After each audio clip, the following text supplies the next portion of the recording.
Hello, everybody, and welcome to the very first episode ever of The Blind Abyss. It's a oh my god. It is a Dark Heresy First Edition RPG set in the Warhammer 40k universe. We're going to kind of just go through everyone right now. I am, of course, Atomic Zero of Addicted to Loot, the lovely people hosting this RPG for the time being anyway. To my left over here, we have... Wait, why is everything... Oh, well. I'll have to figure this out in a second. But we also joined by Glitch, the wonderful man, looking all regal in the back there, looking like a mob boss over there. Also joined by Zippy at gaming.exp. Got Just Crund, for some of the people out there that forget that there's an N in his name. Evil and or good twin out there. And we also have, of course, our DM for the day, our God Emperor Marsh, over in the back corner over there. So... with that, I'm going to kick it over to Marsh while I fix up all the cameras right now. But Marsh, take it away. I'm just going to do a little bit of an opening to kind of gauge the 40k universe and the sector that you're in, the Calixtic sector. So, begin with that. It is the 41st millennia. For more than 100 centuries, the Emperor sat immobile on the golden throne of Earth. He is the master of mankind by the will of the gods, and the master of a million worlds by the might of his inexhaustible armies.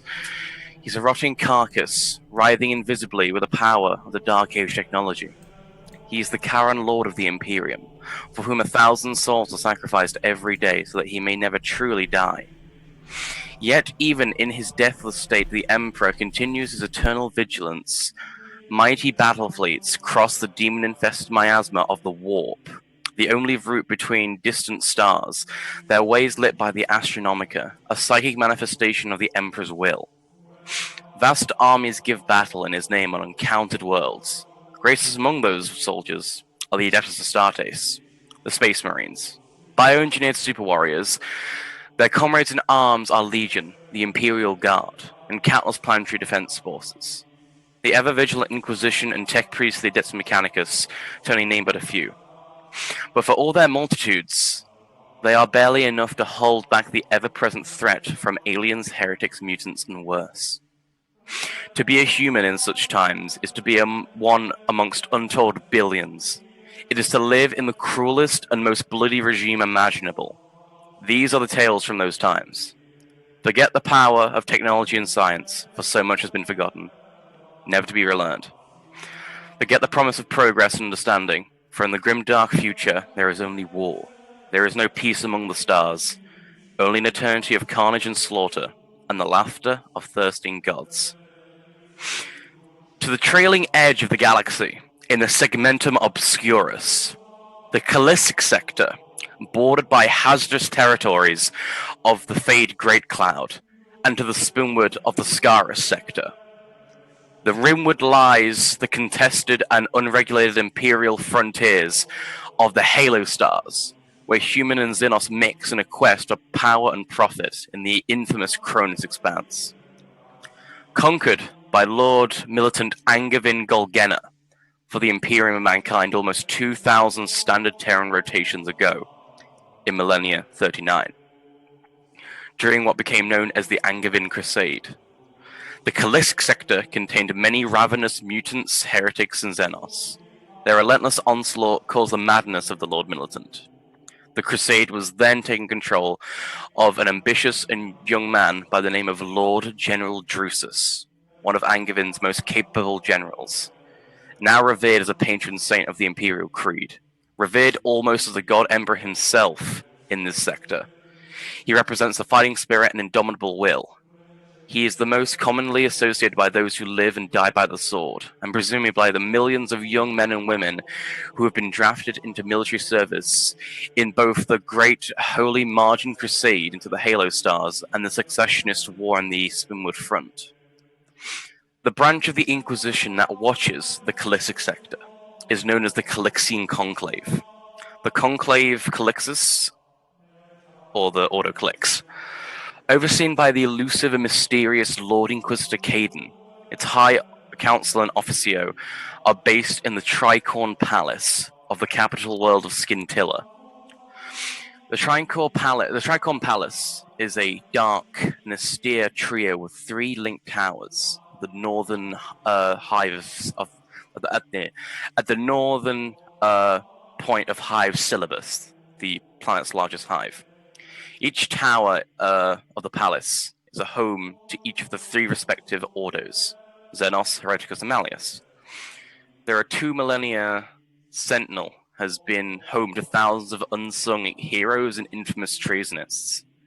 This is your home and sanctuary. It is where you have spent the last 6 months of your lives training mentally and physically for the role you are destined for. It is where you will die. Your name. It is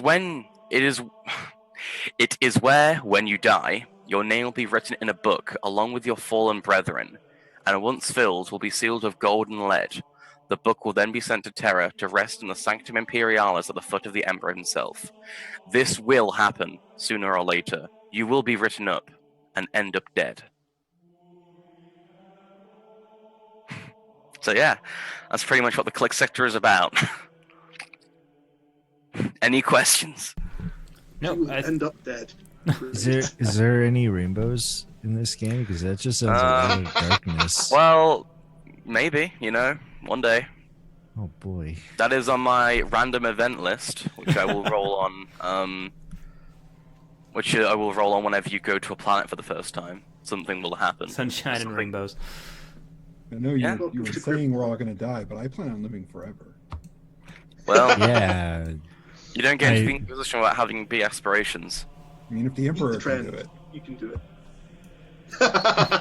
If the Emperor can sit on a giant golden toilet, so can I. Yep.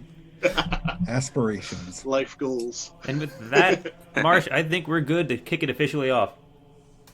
Right, cool. So, let me get rid of this music. So, background, obviously, you guys, for the past 6 months, after coming within contact with a member of the Inquisition or an agent, or your Inquisitor directly, regardless of the reason why you're here, the past 6 months of your lives were this torturous, gratuitous training to get where you are now. To arrive at this graduation ceremony of sorts, inside this large, it's like a large amphitheater, kind of. Actually, I wrote it down. 1 second. Bear with me.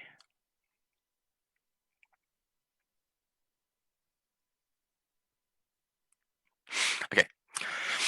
You are gathered amongst violently ambitious and fuck me.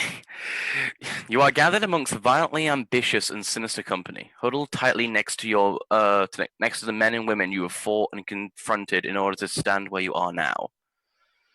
In front of the stern and grizzled veteran whose boot and cruel insults have been felt many times, a man called Commissar Ebenezer Wolfsbane.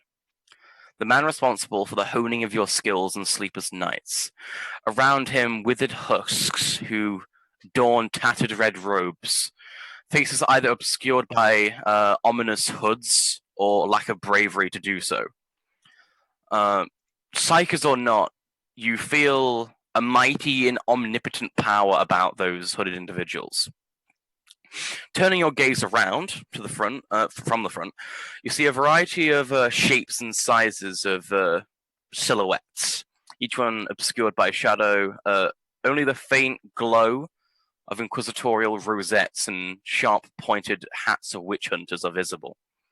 That's about 3 meters above you, and like banisters and stuff, like verandas. But there's so much little to perceive, you realize 2 things about them. One of those men or women will become your liege lord and your inquisitor, and the haunting chill knowing that any one of them could end your life on the whim of on a whim, also an entire world the same. The crowd of acolytes that are around you continue their murmuring as the robed figures prepare for the oncoming ritual of initiation. You feel as you should use this time to make oaths and friendships with your fellow agents before you are called upon. by the very intimidating commissar. Well, speak for yourself. I imagine there's kind of a space around me. Yeah, like there's about 30 odd people with you. You kind of like get out in the crowd. You're like murmuring a bit. The initiation's not started yet, so you can kind of like discuss things on another if you wish. Are we actually together as a group, or are we? Yeah, I'd say you're all sat next to one another. But you two, you guys don't know who anyone else is.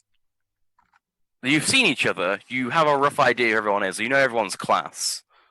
You have a vague understanding, but you don't know anything at all. You don't know names. You don't know anything else. Maybe you know names, but everything else is obscured.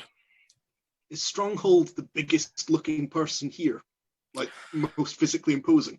I mean, we're not doing huge character introductions, but maybe we should talk about what we look like. Yeah, sure. Hey, Krun, take it away. In my head, Stronghold is a very large dude, based on the stats I roll as well. He has his hair buzzed pretty close, almost shaved down to the skin, but there's a little bit of hair. Muscles on muscles, not good looking at all. And his body is basically covered in scars. It's like a roadmap of pain, basically. And he's covered in tribal tattoos, and we're not talking the Hawaiian douchey tattoos that some men get. These are like birds and ancestral type tattoos. And most of his scars are also tattooed in black, so they're more vivid. All right. So Yeah. go on. I was gonna say, well, let's go around the ring. So you can probably deduce from Krun's appearance that he's probably a bit more of a feral type, probably a feral welder of some description. Who wants to do an introduction next? Or a description, at least? I'll go next. Dralius is kind of a tall, lanky man. He has his hair basically completely shaved off, just pure skin. Very defined cheekbones, very weathered eyes. It almost looks like the past decades have been hard on him. Very strenuous, very disastrous, both physically and mentally. He stands about 6 foot. He's dressed in very ragged, worn robes that it looked like at one point in time they might have been dyed some form of bright red, but it's very much worn down to really dull grays, browns. And he's basically just sitting there kind of looking like side-eyed around, trying to just take in the scene, take in everyone. Not exactly looking to be cordial. All right. How about we do Quintus? Quintus is also rather skinny, but almost to the point of being emaciated. He's not seen a very good meal in a while. It would take quite a bit of eating to get him back up to normal body weight. He's got slightly short blonde hair, greasy, and is twitchy constantly. If he's not doing something, his fingers are moving, his eyes are glancing around. He's trying to work out what's the biggest threat in the room. In this case, it looks like he's looking over at Stronghold and working out whether he should be trying to avoid it or, well, physical threat. Stronghold's the one who's going to be able to run over and put him in the ground first. But yeah, trying to work out if he should either befriend the threat or try and steer clear. All right. Lord Phineas Thaddeus Umbolt. I'm Lord Phineas Thaddeus Umbolt. I am a noble of the Umbolt rogue trader. I would probably be sitting kind of rigid. I'm not like really lax. I'd be in like formal attire, befit of my station as a noble. I have like scars all over my face. I have like one scar that starts from one corner of my forehead and goes across my face and like down my chest kind of deal from a dueling from a duel. that I had some time ago. It is still, it looks recent but not faded. I probably would kind of like gander at the motley crew that is around me and just kind of like look back at Stronghold, think, okay, I could use this. Look over at this what's Brian's character's name again? Dralius. Dralius. I probably look over at Dralius and think I can tolerate him, and then I look over at Quintus and I kind of shake my head. I kind of like I kind of send him like a glower, and then I kind of like do like this one a little number. and then I just go back to looking at the Inquisitor, looking like General Melvin. You know, maybe I'll pull out an apple and put it on my lap, the proverbial apple on desk kind of deal, ready to give it to the Inquisitor whenever he so desires. Got like a big like cloth, to, like shine it, like a bunch of varnish all over it. The scar that you got from dueling, does it look like a slash from a blade, or is it a bullet that missed? It's a slash from a blade. Slash It was a combat duel. Yep. Yeah, you can clearly recognize it being from Gunmetal City and accustomed to the fighting pits. I know my scars. Yeah. Distinctively though, it's not. It's kind of strange because it's a slash. It's definitely like a gash from like a sword and a serrated weapon. But there is alongside the serration, there is a bit of a scorch, implying that it was probably a shock weapon. Wow. Okay. Reevaluating my opinion on this guy now, but okay. Yeah. Right. Do any of you interact with one another at all? So at this moment, no one has spoken yet, so this is basically just we're sitting in a crowded auditorium waiting for the speaker to occur. They're preparing something. Basically, you know, you guys can just... Everyone else around you is talking idly, so... I'd like to think that Stronghold is sitting there with his arms crossed, just growling to himself. You're all standing, by the way. You're seated? Oh, so we're standing. Okay. Yeah, you're standing. Okay. I'm going to try and slyly sort of, sidle over to a Stronghold, just so I can appraise him from a little bit closer. How close do you get?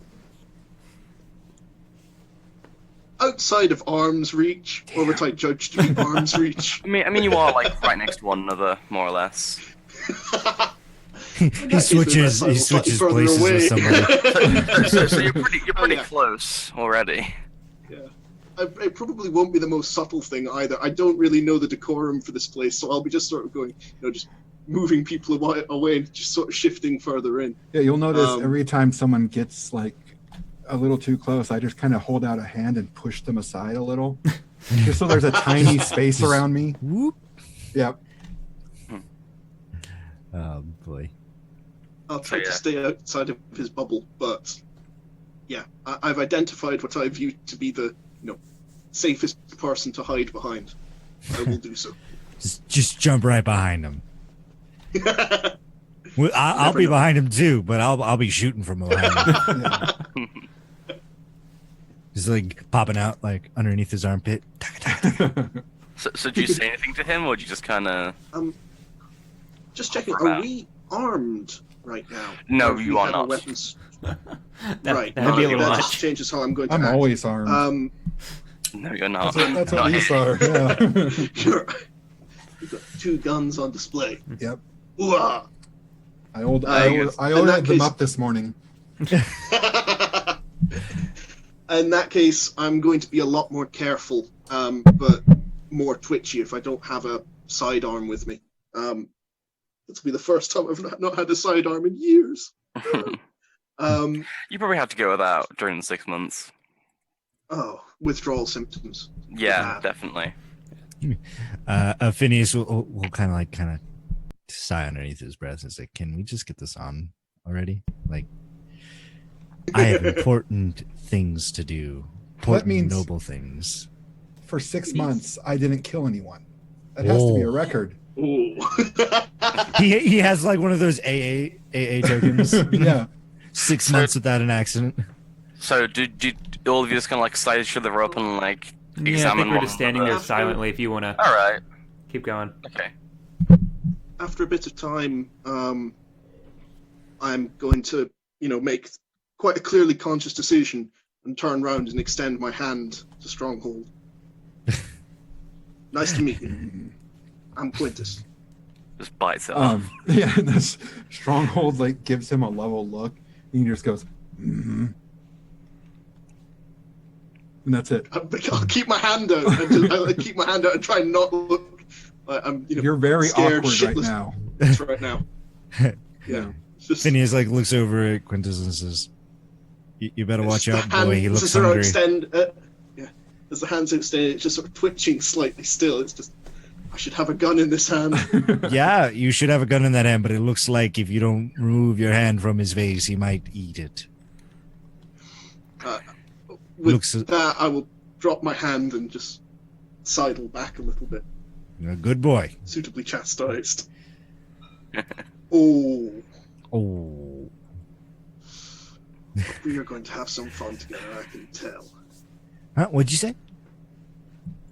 Sorry, what was that? Nothing. Nothing. Mm-hmm. All right. Nothing. All right. You're- I just thought I thought that when somebody spoke, it should be where everybody can hear him. Nah, I said nothing, your Lord, Prince, Ship, Majesty, Close. We'll work on that. I just let out a long snicker. We're here to watch, not talk. Right. Can we all? I turn back to stare at the Inquisitor. I still have my apple in my hand. Just girding it. Just getting it ready. So do you guys just kind of hang about then? Like just waiting? Yep. Waiting for. All right. We created an awkward situation, and now we've We're moved just on. standing there. There is a whole sense of awkwardness around you as well. Everyone's a bit reluctant and very staring gags at one another, very suspicious and sinister. Oh, sorry.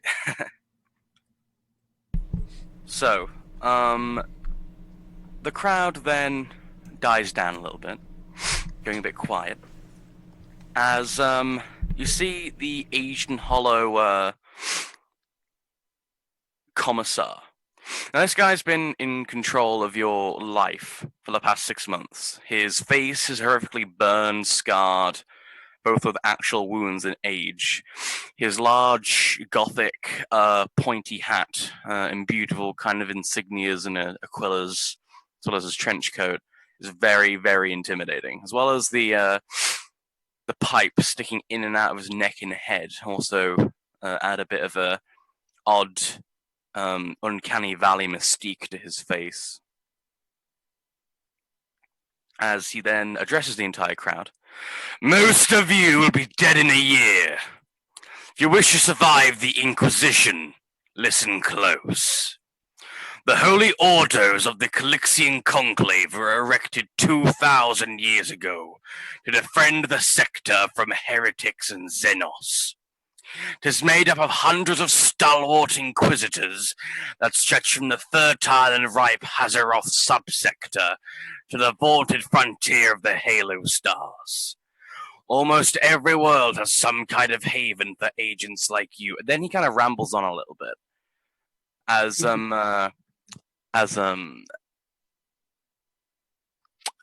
Stronghold. Feel a presence walk up behind you.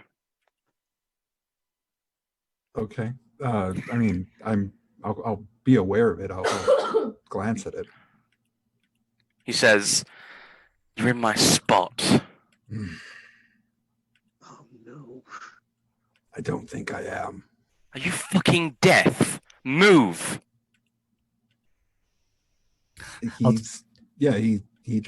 He turns away from the fellow, not giving him the time of day, and stares at the speaker. Do you even look at his face? Ooh. Well, I did say I glanced. Okay, right. You recognize his face. An old friend of yours. You recognize him. Friend? Well, that term is very liberally used in this instance. You come face to face with Flavian Casabalica, who was the noble who got you sent to the 13th Penal Legion. You acted as a bodyguard on his behalf. Oh, man. And this is the first time you've actually seen him since that ordeal. Okay. Oh, this is going to go so well. No. The stronghold will turn fully to him and, look down at him and do you remember me? I don't often make note of pond scum when I see it. And you're comfortable standing in front of me? He just kind of squints at you. I turn around and face him. Because I owe you a favor. Oh. His eyes kind of widen. Watch You out, have boy. no idea what happened to me after you sent me away. Who the fuck in the throne world is talking back there? You hear the commissar scream. I turn around.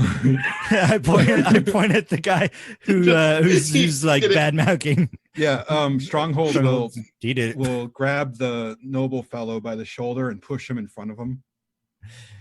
Oh, roll me an opposed strength test. Okay. So roll me a flat strength test. So get over here and push the buttons. So who came in to interrupt the conversation? I did.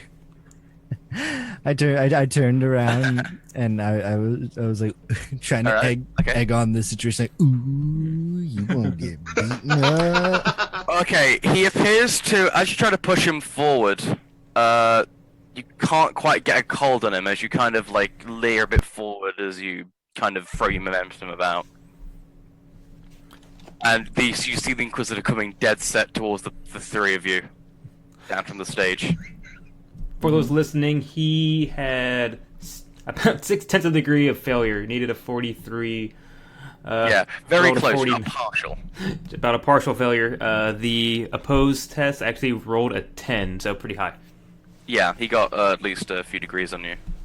Okay, so the Inquisitor's coming. I'll just turn around. No, the commissar's coming. The commissar's coming. This guy's kind of like your supervisor, Yeah. essentially. And put my arms at my side and give him another I'm paying attention to him now.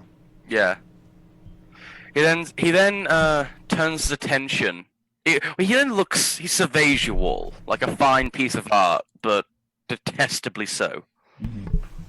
And then he turns his head and attention to I remember all your names. To Phineas. Phineas, who is talking back here? This asshole points at the guy right in front of Stronghold. Came up, said, "Hey, you're in my spot. We're supposed to be here." Already selling out your fellow acolytes, are you? I mean, he's not a fellow acolyte of mine. He has this look of detest and unconceivable disdain at your insubordination. Would you like to reevaluate your statement before he turns more ire towards you? No, the guy was being an asshole, and we called him out on it. Well, we were trying to be very, very quiet, not to interrupt your lengthy and illustrious speech. Wait, do you actually say that? Yeah. What the hell do I have to roll to not laugh? Alright, okay. He walks up to you, stares you down, almost about 5 centimeters away from your face. His warm breath secretes on your skin. You feel a thick layer of fog and like steam building up. Feeling very stressed. I'm sorry, sir, but I don't kiss on the first date. He then I take a step away. he then very without like in a blink of an eye like pelts you across the face with a brass knuckle. Ooh. Saw that coming. Ooh. Sending you to the ground. All Giving you your nose oozing crimson as the taste of blood feels thick. All right. Your face throbs and welts. I guess I deserve that. He then says, guess. "Mind your fucking manners." Okay. And then he walks back up to the stage with his hands behind his back, saying, "Phineas." Oh, it is Phineas, right? Yeah. Yeah, okay. Phineas wants to be a Lord Marshal. Yes. So he can go out into the Calixis and die on some successionist bayonet. But what he wants doesn't mean shit. You've already showed what you're made of. If you can shoot, if you can stab, if you're strong. Those of you gathered here might just survive with attitude like that. And kind of like weakly smiles in your direction. Doesn't matter what the world once called you. After today, you'll all be Inquisitors. Could even be the man standing next to you might save your life someday. Or maybe you'll save his. But a man's past deeds are not so easily wiped clean. There are people you have wronged in the world. People who have bent you over and royally fucked you. That doesn't mean anything anymore, unless they're your target or contact. Just remember above all, the Inquisition will be the death of you. When it comes, do it bloody quickly. Now, some menials, a coffin of gothic dark wood with equally good and gilded dark silver borders, littered with holy motifs and script, is unveiled on the stadium by 2 barely draped, starved, twisted-looking men. Their head is encaged in a crude, righteous contraption. You can feel their immense pain from their staggered steps.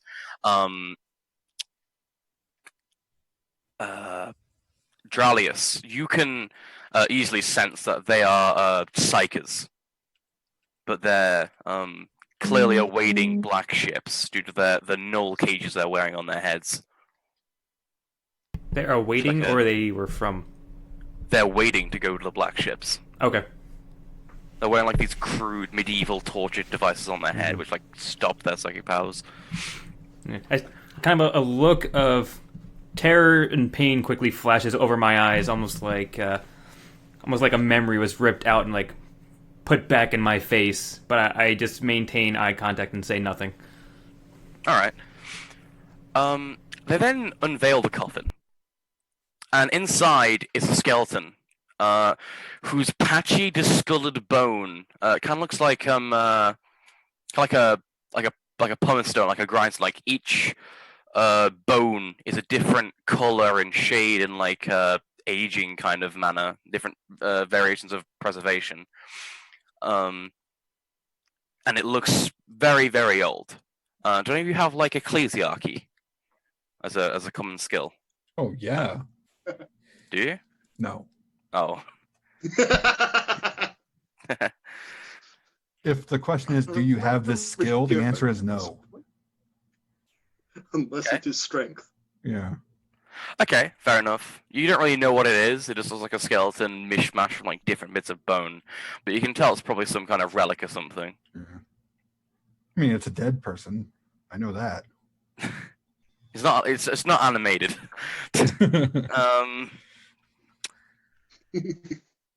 Now,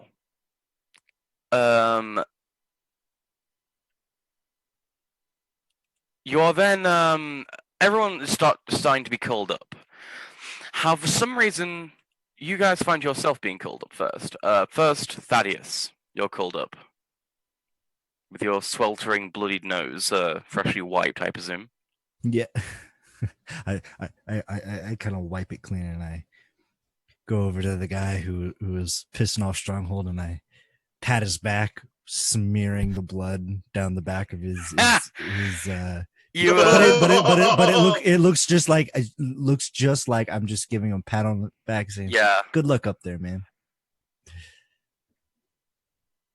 He kind of sneers at you, not noticing the blood. Also, when you put your hand on it, it's a very fine, silky, velvety material. Very expensive, definitely. Well, he's gonna have to burn it because there's no way blood's coming out of that. Well, it's black, so might have some luck with it. Yeah. So, all right, I walk up on stage. Now, you must say your vows. I will post them in Roll20. Okay. They're partially ripped off from the Night's Watch, but oh well, it's all right. Hear my words and bear witness to my vow. Twilight's dawn, and now my vigil begins. It shall not end until my death. I shall repel this alien. I shall immolate the heaven. I shall banish. Oh no, did I write heaven? Yeah, you put heaven. I shall set fire to heaven. He's signing up to chaos. I shall banish demons. I think I'm in the wrong game. I am the right hand of the emperor. I am the instrument of his will. I am his sword. He is my armor. I am his wrath. He is my zeal. I am the bane of his foes and the woes of the treacherous. I am his eternal servant, and he is my eternal lord. Now, the withering figures come forth, and they present you with a deck of cards. Very aged looking, across from the table. And I would like you to roll me 3d2 and 3d22.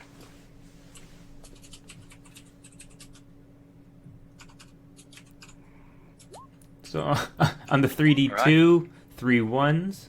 On the 3d22, you get a 9, a 7, and a 13.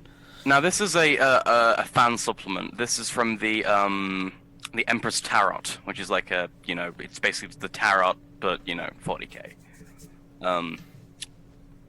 Resident Psych Dralius can actually use his own pack to divine the future, but this is kind of like a little narrative thing to like base your life on a little bit, I guess, or to give like some mystical swaying, like omnipresent nature of fate and shit.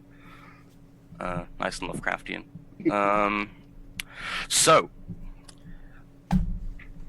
the first card, which is what is the reason for everything being here, typically, or an influence for that. You pull out an upright diviner, which is a sign of divine guidance, vigilance, and patience. So you have gone through quite a patience to be where you are here. You've been through the mill. You have been fucked over by a lot of people beforehand. Your family, your duel, your exile. So that's quite representative of your past. 7 is the Crusader upright, which represents war, conquest, conviction, command, and bravery. So that is what is going to happen, or rather, that's going off in the present. So yeah, that's fairly representative, would you say? He just got hit in the face, so I'd say so. Some guy fucking... Some fucking Templar guy just comes up and hits him. Yep.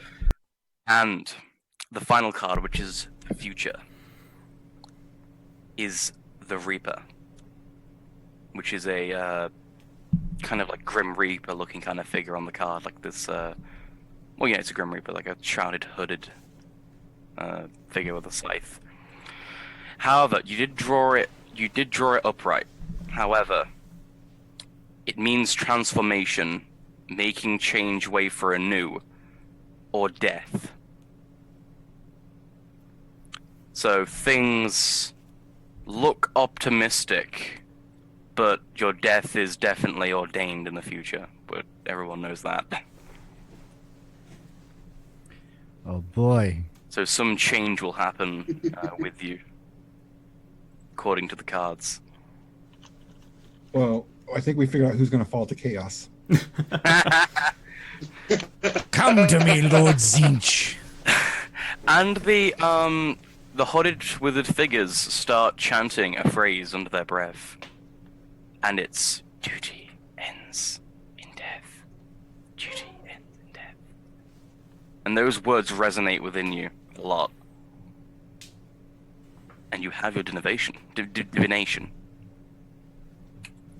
Your work will only end in death. Oh, great. Fun. I was wanting to be a McDonald's employee. who's gonna kill me? Looks over at Quintus. Is he that guy? Looks over at Stronghold. Maybe that guy. Looks over at the Psyker. Maybe it's him. Oh boy.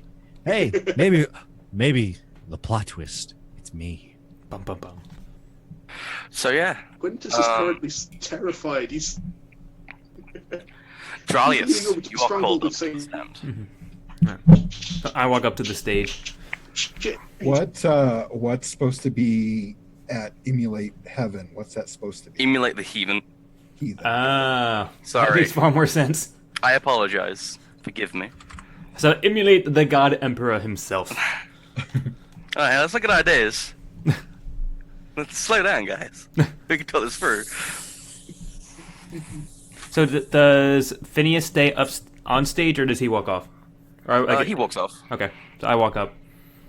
Well, actually, no. He stays on stage. All right. So I walk up. Yeah. Mhm. Say your vows and roll your dice. Same vows. Okay. Hear my words, and bear witness to my vow. Twilight dawns, and now my vigil begins. I shall not end until my death. I shall not repel the alien. Or I shall repel the alien. I shall emulate the heathens. I shall banish the daemon. I am the right hand of the Emperor. I am the instrument of his will. I am his sword.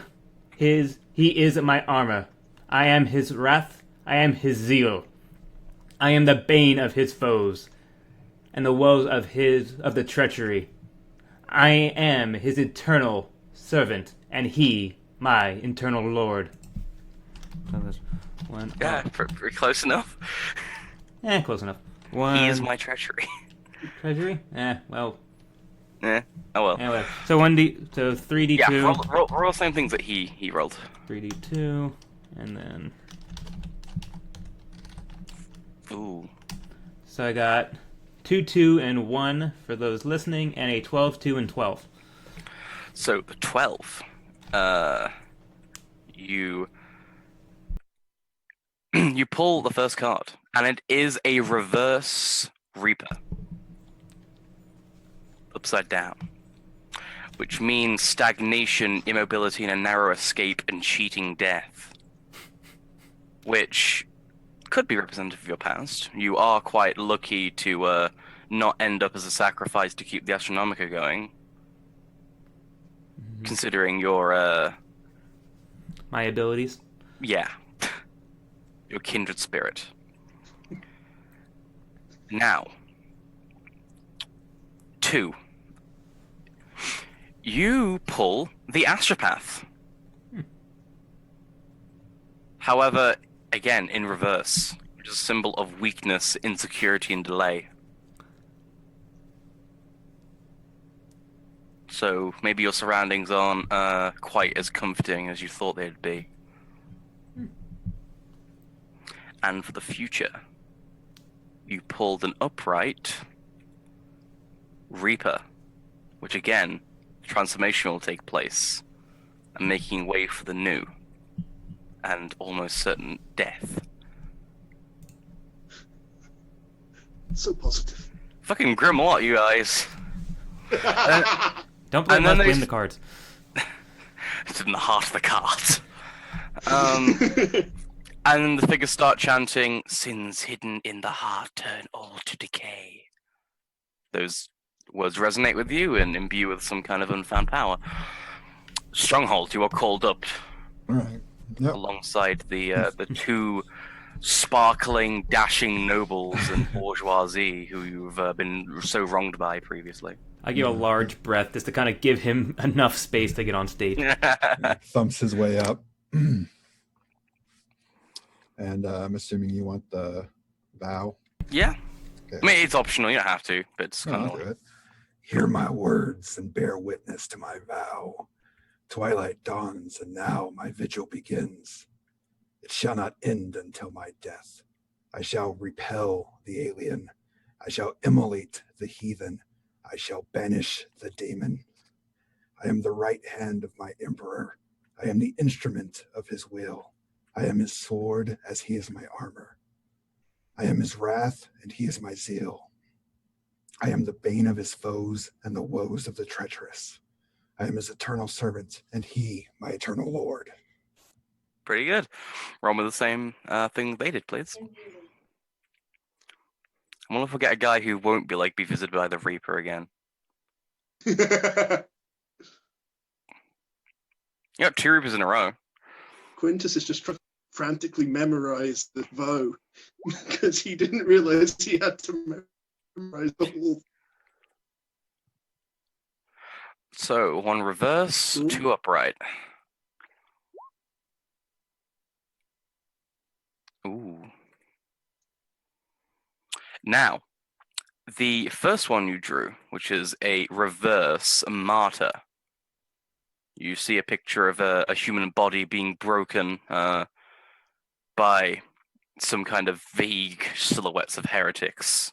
Fancy. With a halo around his head.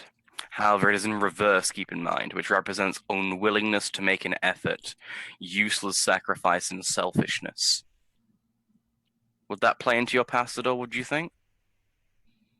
Well, I mean, maybe the incident that happened, it maybe would have been a useless sacrifice.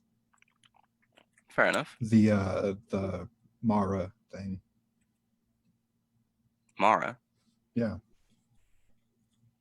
Mara? Yeah. Or is it Mara? Oh, you mean Calabasca? The oh yeah, Mara. Yeah, Mara. There you Yeah, go. yeah. I remember now. Okay. Yep. Yeah.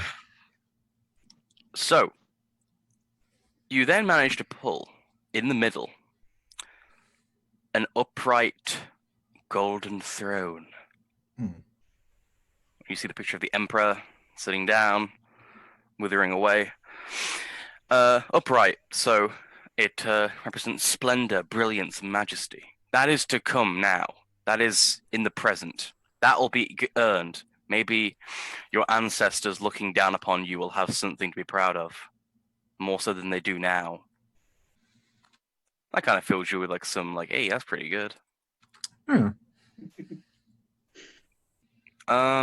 Again, for the final one you pick, you pull an upright God Emperor. Holy crap. Which represents accomplishment, confidence, and stability and leadership. Filling you with an imbued sense of destiny that you will go on to do great things. Become a leader, a heroic warrior, perhaps even a saint. You feel definitely some kind of divine gaze looking upon you from the small hole that goes out to the outside world. Stronghold the Saint. I can see that. Saint Stronghold, the Valiant. Yeah. Holy crap. Quintus, you are called as the final member of the Acolyte cadre. Quintus will approach the stage just mumbling under his breath. It's like, that's how you say it. That's how you say it. And will speak his vow. Hear my words, and bear witness to my vow. Twilight dawns, and now the vigil begins. It shall not end until my death. I shall repel the alien. I shall immolate the heathen. I shall banish the daemon. I am the right hand of the Emperor. I am the instrument of his will. I am his gun. I am his sword, as he is my armor. I am his wrath, and he is my zeal. I am the bane of his foes and the woes of the treacherous. I am his eternal servant, and he my eternal lord. And Quintus will look so relieved that he got through it. Now please roll me the dice. You went a little bit country there while saying that. Oh, I know. It's just when he gets scared, he gets the vote. When he gets he scared, is my lord. He is my lord. He gets my the Lord and Savior. evangelical. Lordy. And 3d22. So you got a 1, 1, and 2. I'm expecting death, super death, and ultimate death. Death, super death, ultimate death. So Not everybody can be as lucky as me. a 1, 1, and 2, and a 17, 1, and 14. So, you then, the first card you pick is a upright Space Hulk, or the Hulk, which is an image of a large floating wreck. Upright, it means sudden change, abandonment of the past, unexpected events, which definitely has led to your arrival in the Inquisition. Yeah, that fits perfectly. Now, what is happening now, however, is represented by the Pilgrim, by a very meek-looking newborn man looking to begin a journey in the service of the God Emperor, with a staff heading up a hill, which means that this... 1 second, sorry. Oh, okay.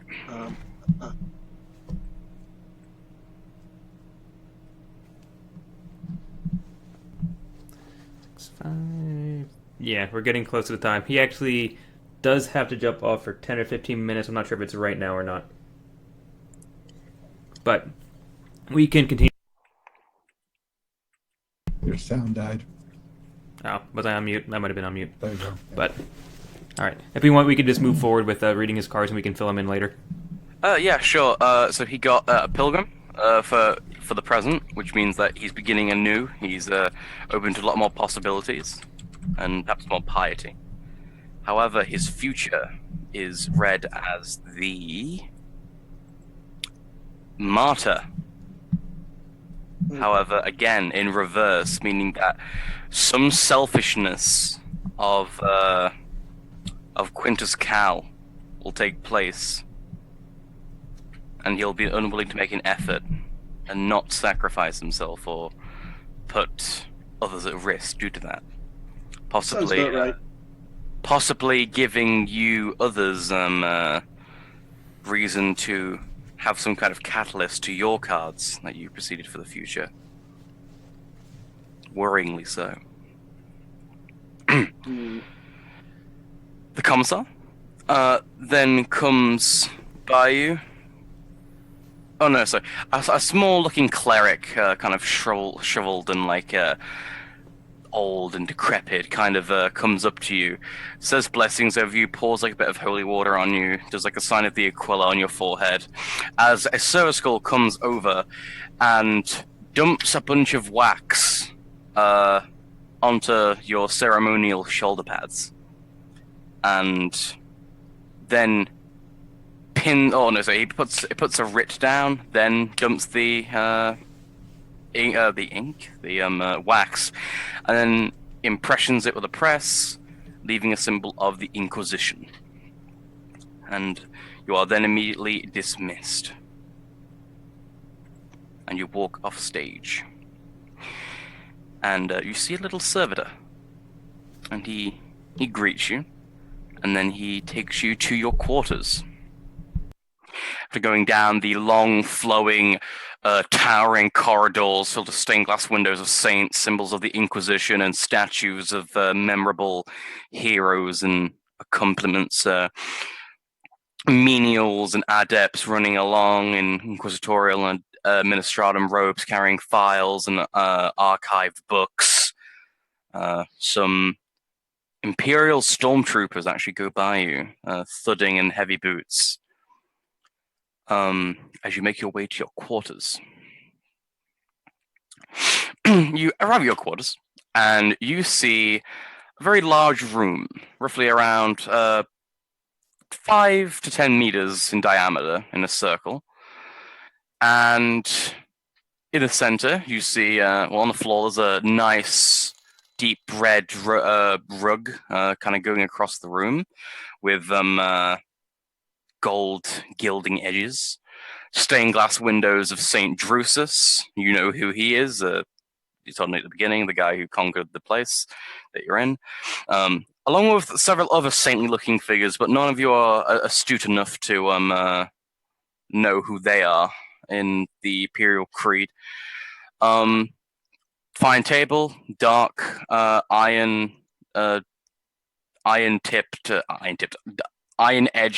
wood, very dark, very smooth, glossed over. You see your rooms off to the side, 4 chambers. Far end of the room, you see a small prayer mat, or like a little small shrine to the God Emperor, for like candles dripping wax to the floor. The room is kind of like looking up. It's looking like a triangle, like kind of like a big bastille kind of like tower, like a Gothic-looking church. See a large ceiling fan spinning around from the gantry up there.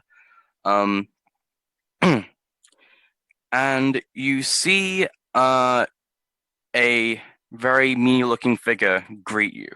You recognize him as a servitor, and he immediately bows towards you all, as he says, "Greetings, acolytes of the Inquisition. I am Solomon, your resident caretaker servitor. I hope you find yourself comfortable in the accommodations. There is a gift upon the table from your Inquisitor, Liege Lord, if you would wish to look upon it. If you have any request at all, merely ask me and I shall direct you to the best of my capabilities." All right. I walk over and I open up the freaking gift. Yeah, are there chairs around the table? Yep, there's chairs on the table. Yeah, Stronghold's just going to march over and flop down. You see a very long box, very similar looking to the table in its design, with a Inquisitorial symbol on the front, very dark silver. And you see a note wrapped with the Inquisitorial seal on it, like a letter.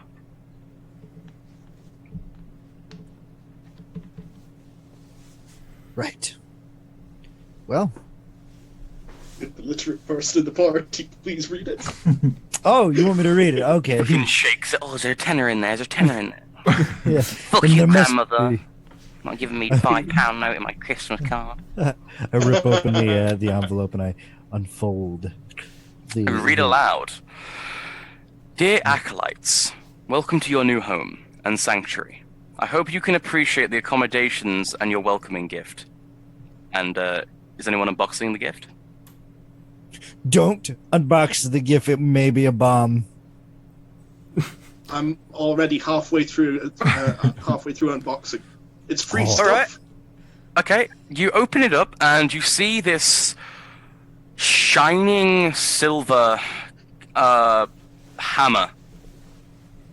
It's immaculate. It's tipped with like all sorts of gold gilding around the edges, small motifs of like saints and figures. On the head there's a large aquila strike down enemies of man with. I'm only getting a glimpse of it because of the words of Phineas will have sunk in. If it could be a bomb, I'll see silver and just be diving backwards to get away from it. What size is a hammer? Like, is it a warhammer or is it? It's not a warhammer. It's like a single hand hammer. It's kind of like a bit like Thor's hammer a little bit, but it's less bulky at the top. Well, a bit more longer as well. Stronghold, seeing that it is a hammer and having a natural proclivity to hammers, kind of just bumps. Glitch's character, I forget his name. Quintus out of the way and reaches in and hefts it and just gives it some practice swings. It handles very well. I'll have dived. It handles very well. Very well indeed. Its majesty and nature of it implies that it's very finely wrought and crafted. However, you do notice something a bit off, but you can easily compensate for it. The pommel is rather light, but it is well balanced to compensate. Careful, large one. We do not wish to damage such a prestigious gift. It's a hammer. Hammers are supposed to be used. Yeah, I agree with him. If Master Stronghold would wish to train with his new acquisition, I could locate you to the battle cages. Stronghold will look at everybody else, and for a second you might think he's going to ask you your opinion, and then he just walks away and nods at the servitor. You continue reading the letter? Yeah. I look over at Stronghold and I'm like, well, the servitor is right here. Why don't you whack this thing? Okay, anyways. All right, continue on with the letter. I hope you appreciate your accommodations and your welcoming gift. A finely wrought hammer befitting a gallant and noble lord, created by the toil and skill of my personal artisan, Xylander. While I mayst bequeath you with such a mighty weapon, I do so as to allow you to gain access to my authority if times prove dire. Unscrewing the pommel will reveal a personal writ bearing my sigil and authority and name, and also to smite the enemies of man. However, do not think that this gift is an instant acclaim of my favor, for that you have yet to earn or achieve. I only thought it right to reward my most talented aspirants. I hope you do me proud and honor. Yours sincerely, Inquisitor Lord Ramiro Balasico Barbarossa. Yep. Oh, boy. Befitting a lord. So... How am I supposed to remember that? Well, Quintus, you don't have to remember that. All you have to do is you have to go over to Stronghold and take that new hammer from him. I can just I'll sneer. remember it. I'll memorize it. Because Stronghold's out of the room right now, isn't he? Yeah. Quintus, go track him down. Go grab that hammer and get the writ from him. He's probably still down the corridor. You want me to go and get a hammer from that giant? Yes. Oh, hold on. No. I want you to go and get that hammer from that giant so we can get the writ that's in the pommel. Is it safe in the pommel at the moment? No one's going to take the hammer from me. No, but he might. I'll go and get this. I'll go and get it. Okay, cool. I walk out the room and stop. Think about it for a second. I think I'll just idle here for a bit. So was that the end of the letter? Yeah, that was the end of the letter, yeah. Okay. You hear, as he leaves the room, you hear no footsteps when there should be.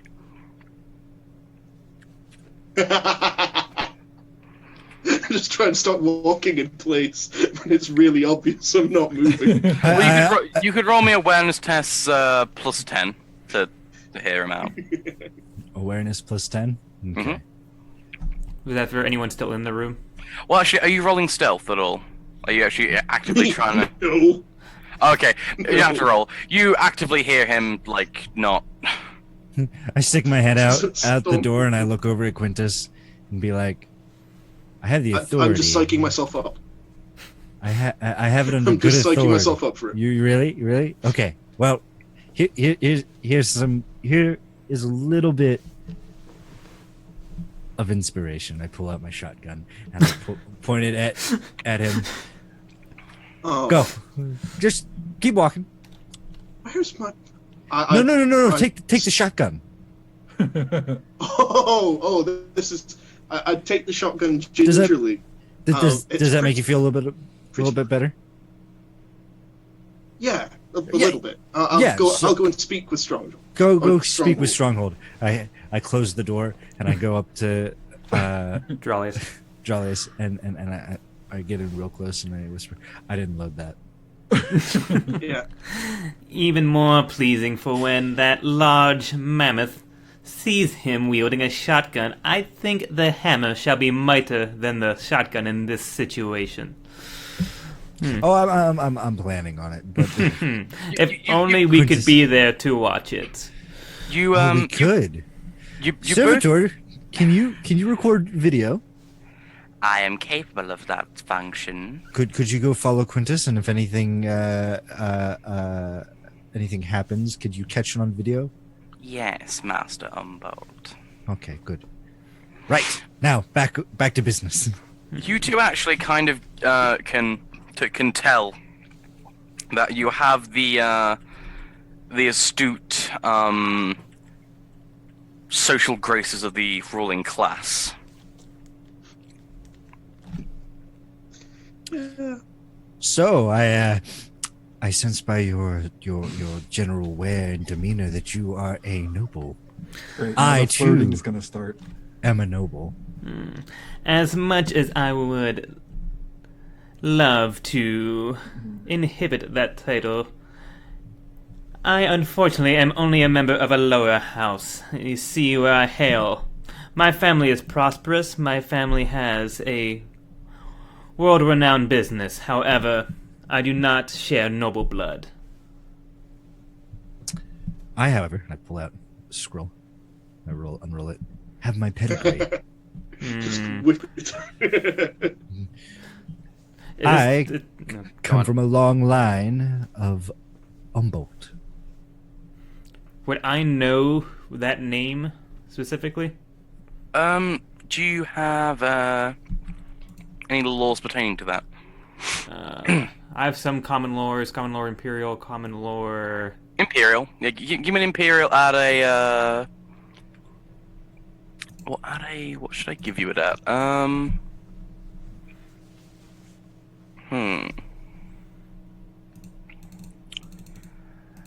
I'd say give me it at a plus 20. Plus 20. Ooh, definitely not working. Target 80 or target 37 rolled an 86. Yeah, your knowledge of rogue trader dynasties are very limited. You don't only concern yourself with the Halo stars and its vaunted daring do conquistadors that make their names themselves out there. It doesn't really ring any bells. Would I recognize the paper that he unfolded as like a lineage of noble?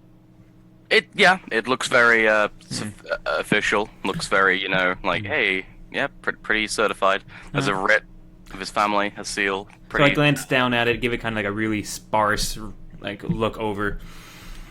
Well, brother, as much as this name seems to resonate within your past, unfortunately, I am not familiar with the Umbolts. Oh, that's perfectly fine. I was just showing you my pedigree. Well, it's a very prestigious pedigree. In fact, looks like your scribes are of high caliber. Yes, they are. So did you just kind of do like an Orson Welles, oh yeah, it's excellent wine. Yes, excellent. Of course, Right, course, they're excellent. So, considering it's just him and myself in the room, the Sortor left. Is there anything else besides the now empty box on the table that would look out of place in the room, or besides that, No, it's just there's our the rooms in shrine. here? There's all your rooms. If you go inside them, you realize that all your belongings and everything is there. Weapon racks, everything, the whole deal. All right. I'm gonna go suit up. Very minimalist, though. Because I'm of your rank. gonna go into my room and I'm gonna equip my long saber and all of my gear, because I have a feeling that Stronghold, when he finds out that we sent Quintus there with a shotgun that's not loaded just to get the hammer out of the wrist, I have a feeling that it's gonna be like a Hulk and Thor kind of moment. Speaking of your, your gear isn't exceeding your weight. Just checking everyone else's. Phineas definitely isn't. Stronghold, are you exceeding your weight? You are. Oh, he technically only has a hammer right now. I don't think he collected his gear yet. Oh yeah. I'm just checking. But yeah, none of you are exceeding your weight. Okay. Nope.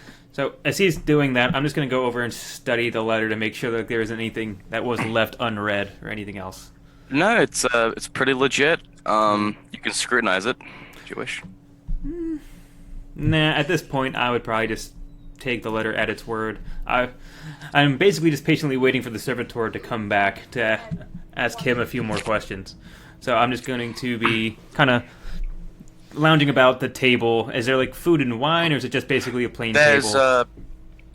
There are some like delicacies and shit just laying about. Like there are some grapes. There are like some, some stuff laying around.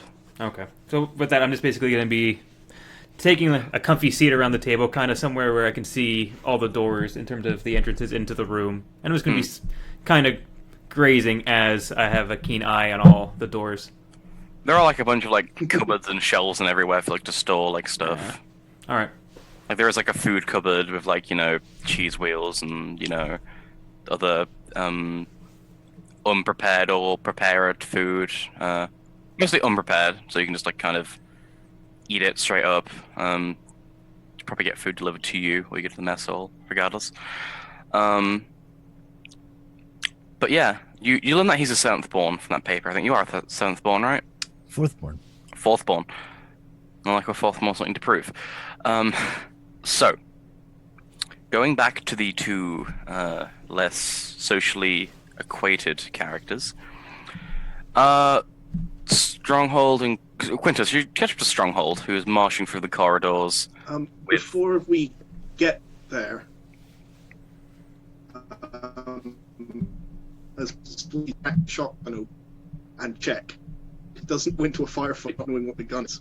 Is it loaded? No. Not at all. And I didn't pick up my gear from the room. Nope. This is Nope. going to be fun. You're just wearing your ceremonial clothes. Is it a? Yeah. Is it a sawn-off or is it a full-size shotgun? It's a full-size shotgun, but it's a very primitive one. Like, it's like a modern-day one, basically. Like, just a buckshot two-shooter. Okay.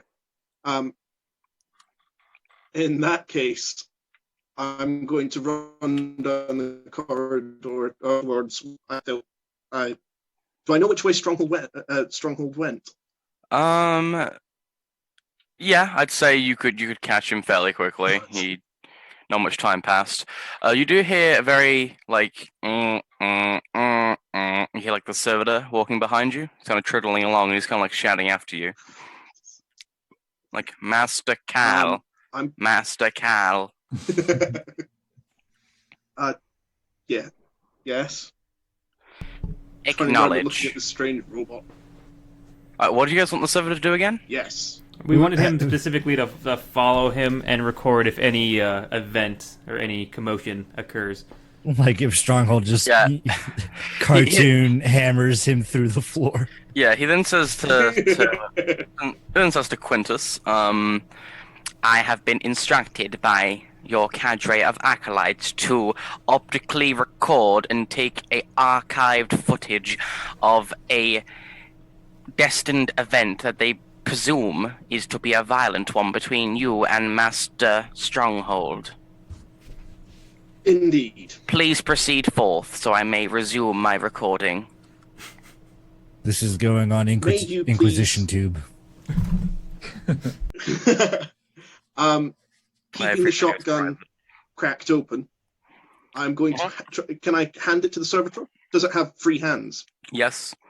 It's basically just like a guy wearing like very heavy like brown robe, so you can't really see the mechanical shit aside from like peering like at his neck and like his face, what's visible. And he takes it in both him the arms. Shotgun. He kind of cradles it like a baby, kind of like holding it. Yeah. And he follows Look after this until I ask for it back, and then I will go and find Stronghold. Yes, Master Cal. Yeah, Stronghold's not moving like he has a purpose. I mean, he's sauntering because he owns the hallways. Well, actually, I'd say you might be able to hear them, so they're just pretty loud. Well, he's not. He's kind of quiet. I mean, they've been around servitors for like 6 months now. I mean, I'm probably used to them hearing them off constantly. Yeah, like unless like Quintus, you're trying to actively stealth up to him, then he knows you're there. Okay, yeah. So you can hear them before they turn the door. You hear like you then see them. Quintus and Soda. Obviously, you're both wearing ceremonial robes and have no gear on you, aside from the hammer and the empty shotgun. Aside from the massive hammer. Once Stronghold realizes that he's being not followed, but you're coming like after him, he'll just turn and stare at you, waiting. Quintus will put his hands up in the sort of universal sign of please, for the love of God, don't put me through the floor. Sorry, you ran off too quickly. The letter said that we needed a piece of paper from the hammer. Stronghold lifts the hammer and like turns it around and just like you notice the pommel just sort of backs away slightly and looks up. You notice the pommel is inscrutable. So okay, yeah, he'll shake his head and this reduces the stability and start unscrewing the handle. And you then see a small bit of paper, parchment. It's like from your Inquisitor. It's like under the guise of the God Emperor of Mankind, these acolytes are doing the work of the Emperor, and they're under my command of whatever they deem appropriate to. Doesn't matter. Can't read it. Yeah, you can't read it. Actually, I forgot, you can't read. I pull the paper out and like hold it up upside down. You see these dancing squiggles which you feel are mocking you. I'm sure there's an Inquisitor seal on it somewhere. I'll look at it as well. It looks like he's holding it the right way up to me. You attempt to read it, but then again, you can't read, so you just see dancing squiggles on a page, and also a big sticker that says Inquisition. It's a piece of paper. What am I supposed to do? I might know that word. It does have a wax seal on it, though, like a really small wax seal of the Inquisition. Obviously, you're supposed to give it to me, if that's okay with you. I don't want to get in your way or anything, Mr. Stronghold, Sir Lordship. Because I was told to get it from you. You were told by in return, the now hold on. The Lord Phineas. Hold on. You were told by who? Lord Phineas. And since when is he in charge of you?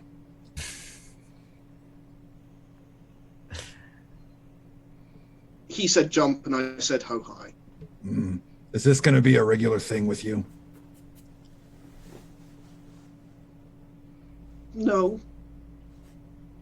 So if I was to tell you, hold on. If I was to tell you to go back and tell him to suck an egg, would you do it?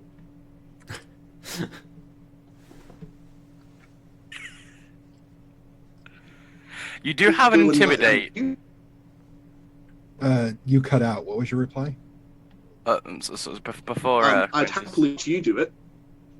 Before you say anything, Quintus, Stronghold, you do have intimidate. I mean, you I'm not trying to intimidate him. Oh, okay. I'm not trying to intimidate him. I'm just trying to make him piss himself. I'm trying to understand why he thinks that Phineas is in charge of him, and why he thinks Phineas is in charge of me. Fair enough. So Because you think this paper would be in his hands than mine?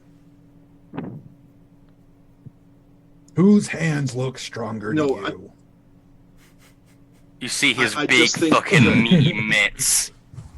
Like these, like he has like these ham hands that are like just scarred and think like it would be better hairy. Look, I just I'll think do it you would be a better favor. if in your hands you held a hammer and he held paper. Look, I'll do you a favor, you stammering coward.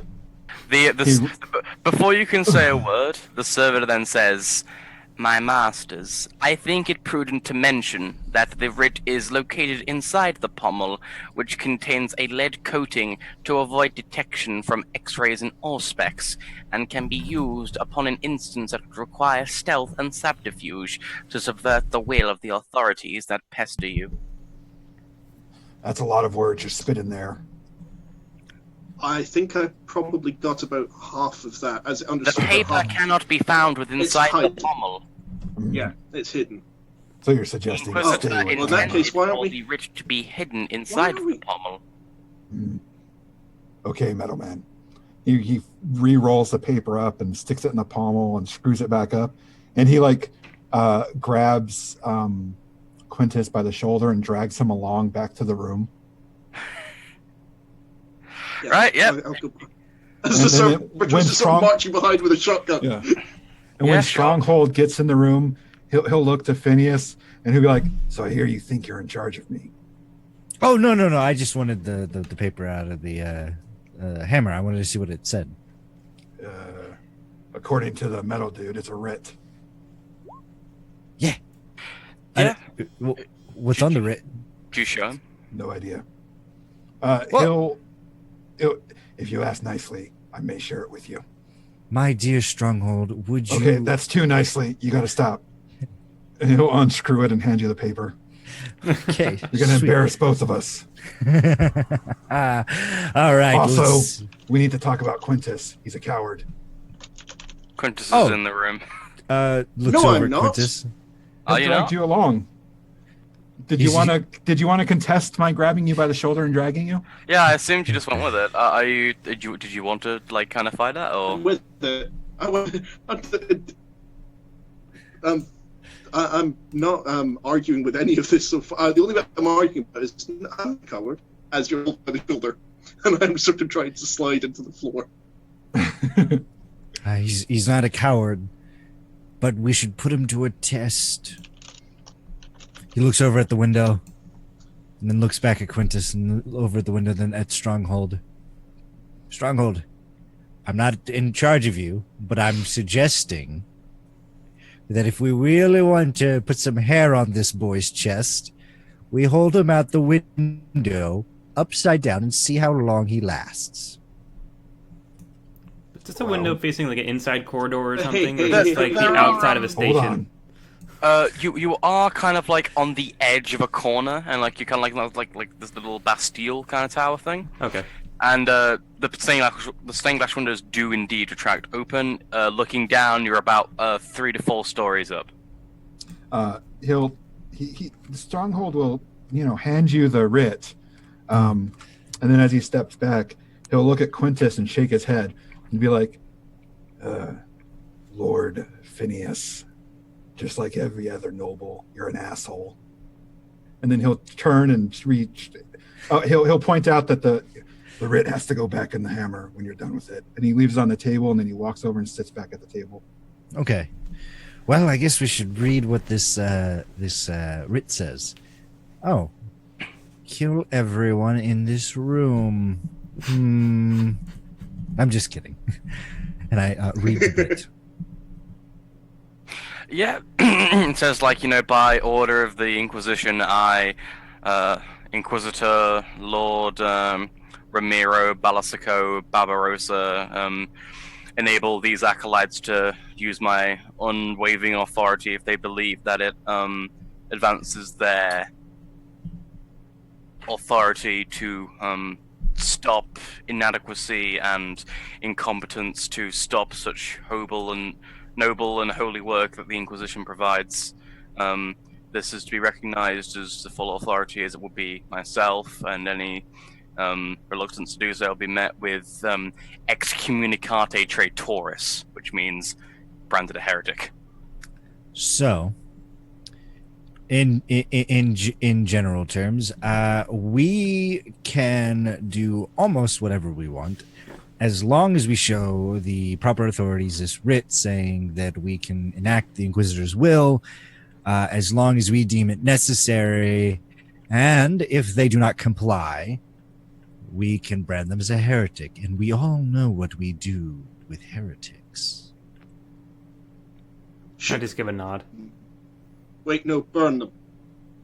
I mean, either or. You're right, Quintus. The servitor bleeps out a ecclesiastical passage regarding the, something to do with burning heretics. Ah, yes. Burning the heretics. Very, very good, Quintus. With that, you get 1 ration. Quintus is going to look at him for Do you have a ration? just a long moment. Well, I'm in the room. I'll just go And to then the fridge and get a ration. Yeah, sure. And then turn and leave and head towards his. Where was our gear stored? In your in our room. rooms. Yeah, everything that you ever had or start off with is in there, including a small safe for your monetary gains, small weapon rack, clothing, everything. By the way, there's not a fridge in the Quintus common is area. going to go back to his Oh, room. well. Oh, Actually, okay. yeah, there is. Why not? It's It's like a little Quintus' shitty room. fridge. It's a shitty It's like one of those communal mini bars. like hotels where there's Yeah. like rooms everywhere, but there's like a main living area. We're just all Yeah. flatmates. Basically, yeah. Essentially There's some Monster and Red Bull in it. That's pretty much it. Yeah. Well, speaking of that, you do actually have some stim on you, or rather in your room. So I believe Phineas does. But yeah, Quintus is going to go to his room. But wait, and Quintus, dig out. I was going to make you some food for your right answer. You did a good job. I'm not being mean. Why does everyone think I'm being mean? You see, Solomon freeze up a little bit, and then he says, He walks past. My lords, I have received mission details for your first assignment." Oh, good. I roll up the writ and shove it back in the hammer, and I hand it back to Stronghold. Here's your prize. Let us go see what this mission's about. Quintus, we're going to go on a super awesome mission. If you want to stay here and be a pouty Powderson, go ahead. Your briefing will commence roughly in 10 minutes in this location. Oh, okay. Well, never mind, Quintus. We can stay here. So you could be a pouty Powderson, but at least come and get some food. You did a good job. Stronghold will stand and go to his room, making a point to shoulder aside Phineas, like bump him aside on his way. And he's going to start getting his gear together. Oh, okay. Well, good gung-ho. Good job, team. Right. So, how do you prepare for the mission briefing? I just would collect my remaining gear, whatever. Really, for me, I don't really need much. Just basically just make sure my robes and everything else are kind of straightened out, and just that I have my staff with me. Yeah, when Stronghold Right. returns, he has his guardsman armor on, with a shotgun and a las pistol, and now 2 hammers? I guess, if you had a hammer previously. He By the way, looks- he do looks you want to judge the craftsmanship of the hammer? Well, I don't have any skill in it, but I'll try. Oh, okay. Well, you don't know Looks what nice. it. I'll tell you. It looks pretty. It's a best craftsmanship hammer. Okay. You're Oh, gonna have to boy. like throw me the stats to that sometime. It's We could grab it later. Yeah. So we have a break coming up actually now. If you want to take it, if this is a good spot, Marsh. yeah. This is a good start. Good spot to take a break. So we're gonna take Yeah. a few-minute break. Please just stay tuned and hang around for the continuing adventures of this lovely, friendly party as we're getting up on such a good foot. Yeah, I hate you all. And on that note, okay, we're going to be heading to a break. Please stay tuned.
Hey everybody, and thanks for waiting. We are back on. Glitch is going to be a few minutes more, but we're just going to keep this campaign rolling.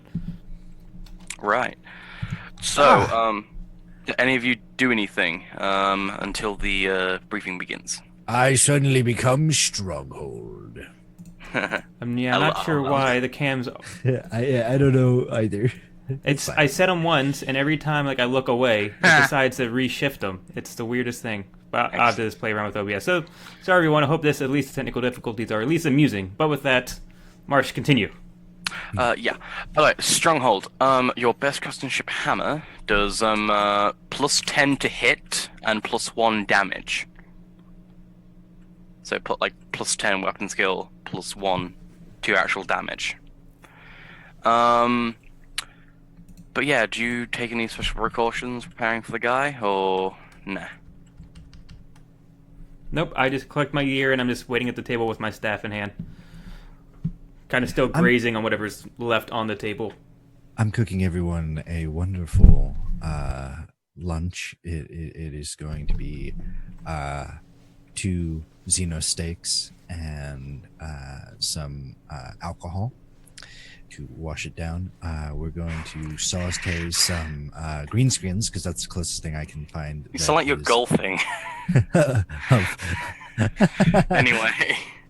I'm cooking everyone lunch. Whatever would be a sufficient lunch. There are no Xeno steaks. You do have some nice amasak, though, you could pour out for everybody. There we are. That's what I'm going to do. Does that hammer do 1d10 normally, or 1d10 plus 1? Actually, wait, let me check. Hammer does... Couldn't you know? I'm looking now. Hammer does 1d10 plus 1, so now it does 1d10 plus 2. Crunch, you muted. The hammer... I hit the thing, but yeah. The hammer with best craftsmanship does 1d10 plus 2. I'll take 2d10 if you want to give it. 2d10. Yeah. 2d10 great. Great weapons do 2d10. You could always get one of those. Okay, then I'm good. And plus 10 to hit. Mm-hmm. Okay, gotcha. All right. Excellent. So, Quintus looks a bit more reserved. He's not really talking to anybody, meaning that the player's got, just temporarily gone, so don't want to interact with him. He's there, though. Now, 10 minutes pass, and someone enters the door. And that person would be Commissar Ebenezer Wolfsbane. As he kind of smirks you all down with a look of indignation, but also somewhat prideful in his work that he's molded over 6 months. Is this the guy who welted me? Yes, this is the guy who welted you in the face with a brass knuckle. I'll go to hand him a cup of alcohol, and then as he is about to reach for it, I will drink it right in front of him. Jesus Christ, man. At least we're making friends. He reaches over to the bottle and drinks it all in a few glugs. Ah, good. And then wipes his mirthful corner of his cheek as he places the bottle slowly on the ground. The chink of the glass on the metal sends a bit of a shiver down your spine. As he then says, I hope you're prepared for your first mission, as it would be a mighty shame for you to have to end under my boot and ire for yet another 6 months. Note how I didn't say at the end of my bolt pistol. That is because this mission is relatively low-key by normal inquisitorial standards. Okay. But if you think, he then leans close into your face, you can fling your inquisitorial cock around, proselytizing to dregs and lords to your will, it'd be best for you to reevaluate your perception of your inquisitor and his high standards. Failure will not be tolerated, and neither will insubordination. You'll work as a team, or you'll die alone.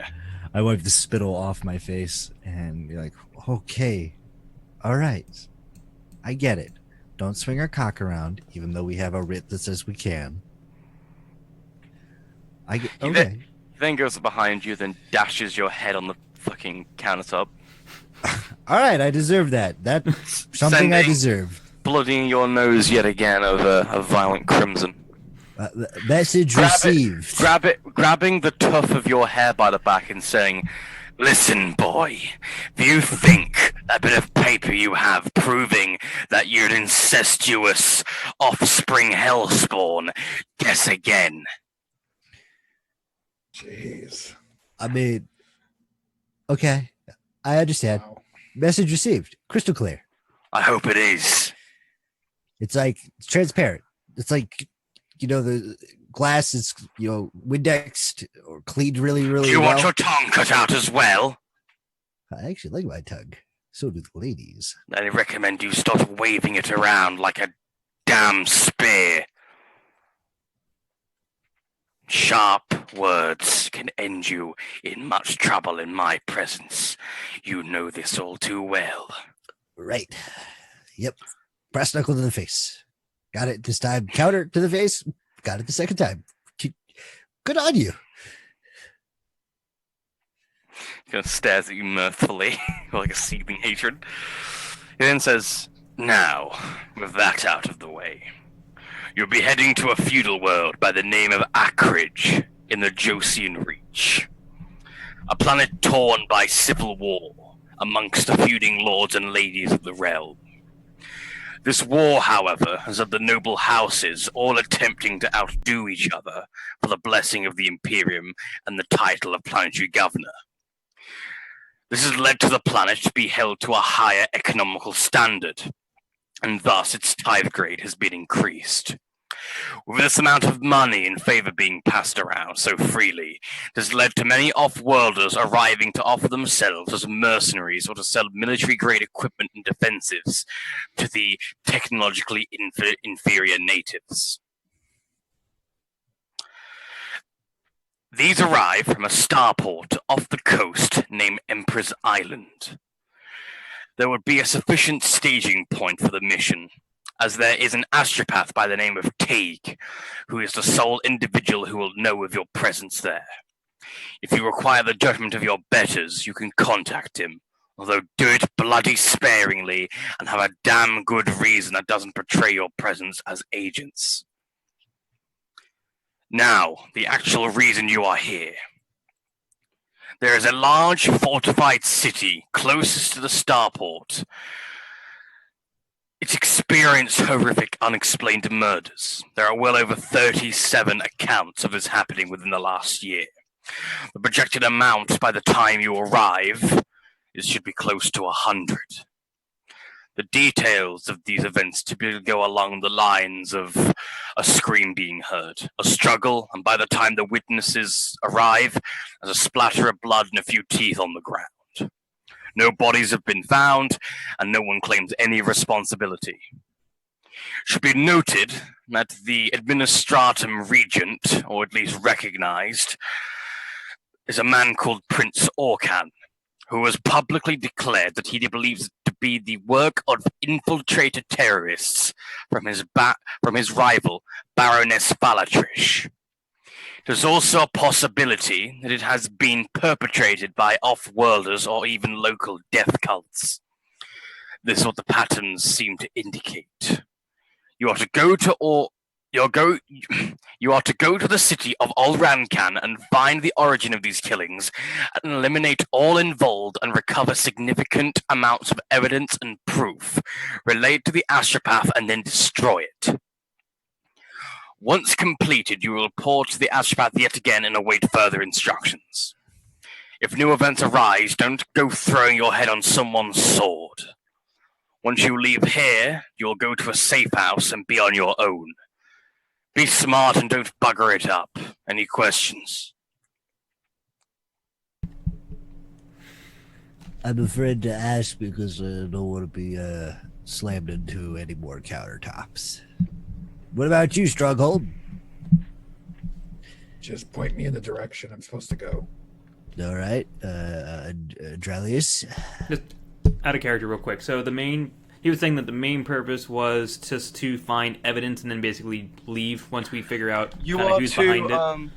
The mission is to find the people or the reason behind these unexplained killings, and then find evidence of it, of who's doing it, and then send that evidence to the astropath, and then destroy the evidence afterwards. But not the people that are doing the killing. No, you are supposed to kill them. Oh, okay, got it. And All involved.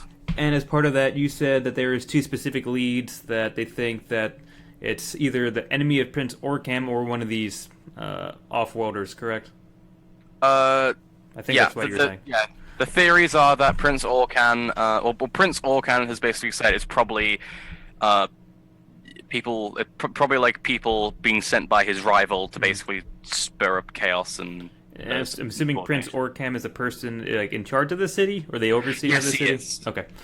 The commissar goes on to explain that the city of Ulrancan is, while not directly involved with the civil war of the planet,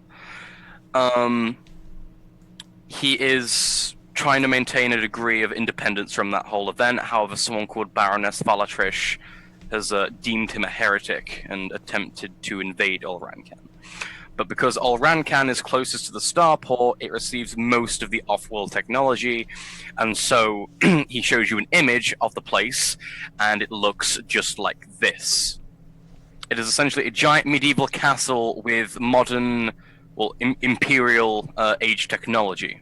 For instance, in this picture, you see a PDF las cannon emplacement being used as a defense weapon, meaning that Ulrancan is pretty much untouchable from the feudals that go down below. It's surrounded by swamps and mountains, so it's generally hard to get into in general. Is there just like a main gate? Is there only like one way in, one way out of this place? There are 2 ways in and out. There's one large naval docking, which is in like the swampy ocean, where the ships from the thing come in and out, and there is the one to the mainland. All right. Commissar, will we have any resources to fabricate any type of permissions or any type of falsehood we would like to use for this mission? It is recommended you go under the guise as mercenaries looking to hire themselves among the noble lords. Perhaps you could even gain the favor of Prince Orcan himself. I kind of give a glancing eye to Stronghold and then go back to the commissar and go, should be easy enough to sell. Even then, if his rival Baron Valatrish is correct and he is a heretic, which is also an accusation worth investigating, perhaps seeking allies outside of Ulrancan in the main civil war.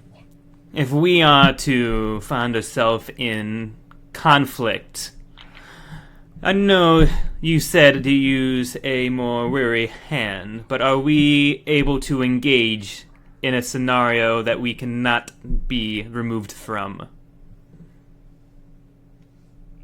You have the influence of your Inquisitor at your fingertips. You may use that sparingly as you wish, but it is typically recommended you don't bury yourself in your own grave, and that's what you're asking.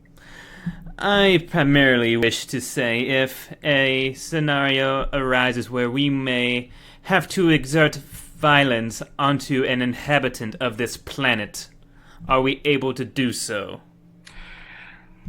Upon the poor shall be heavily scrutinized unless you betray your inquisitorial status. But if the precinct there allows for fines to be doled out at will. So you may cause violence if necessary, but you'll have to pay out of it of your own pocket. Regarding Ulrancan and the surrounding area, if you're an off-worlder with less antiquated technology and fall into favor with the Prince Orcan, you will be able to dole out your version of justice and mercy amongst the peasantry. I just nod.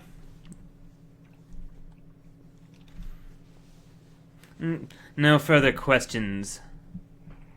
I also must remind you and warn you of a further threat to your mission,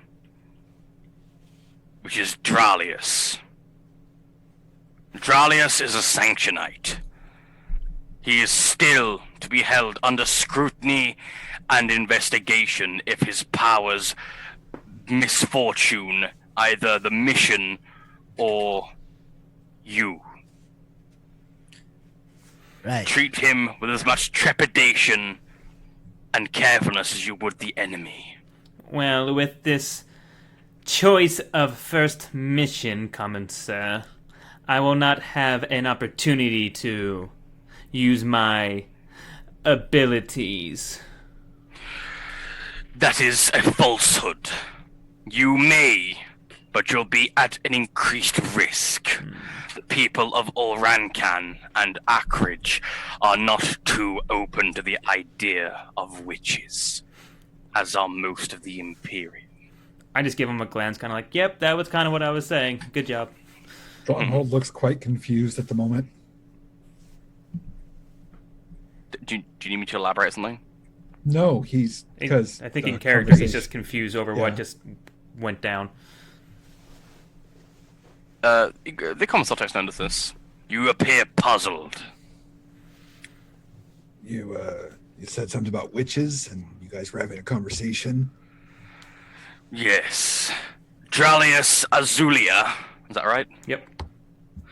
Is a sanctioned psyker. He is a witch.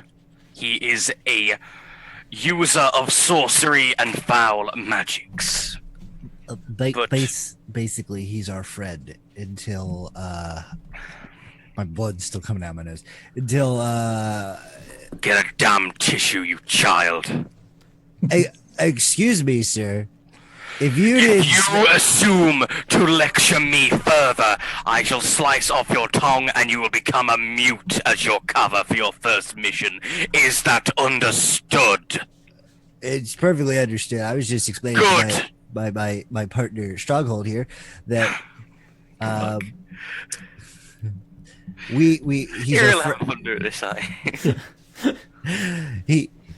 he's our friend. He is our friend until his powers start to take over him and he starts looking weird. Like, you'll know it when you see it. For some, basically, we keep an eye on him. If he starts doing weird shit, we kill him. Right? Thank you, Lord Umbold, for elaborating on what took me 3 seconds to tell everybody. Now, without your idiocy hindering the schedule of this mission further, I take it you are all prepared. Do we have transport to the planet?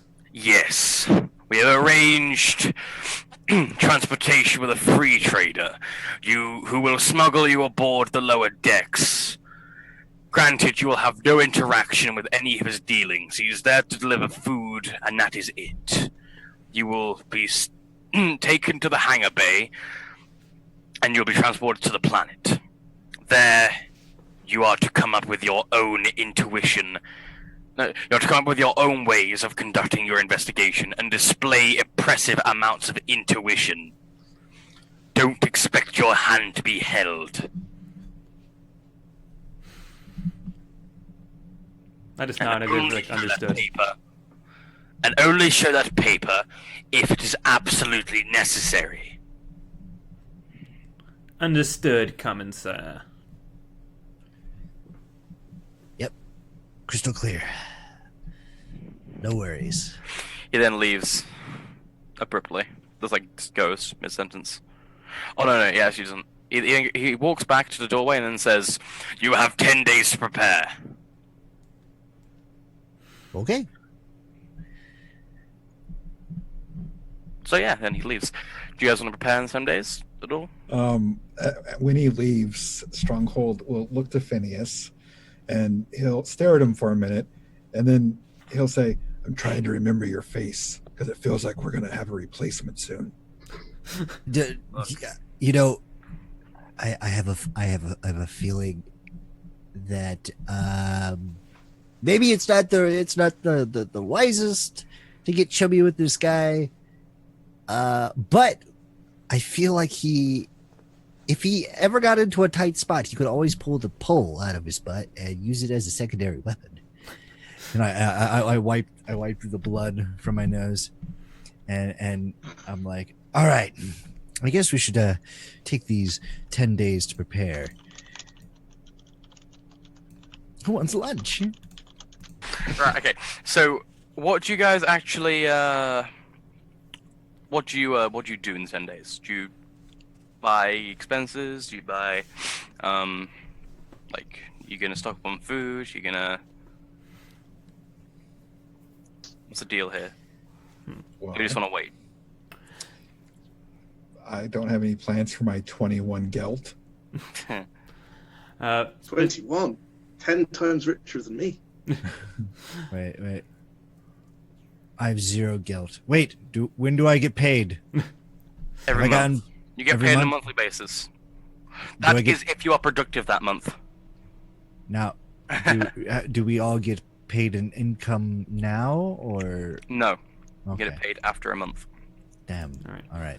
And I'm assuming we just, for any type of resources or supplies, we just have like the stock, the stockpile of this facility to our disposal, or is that something that we would have to like? You're in the Tricorn Palace. There, I'd say Solomon would inform you that because you're in like a block of the Tricorn Palace where all the acolytes of your Inquisitor are staying.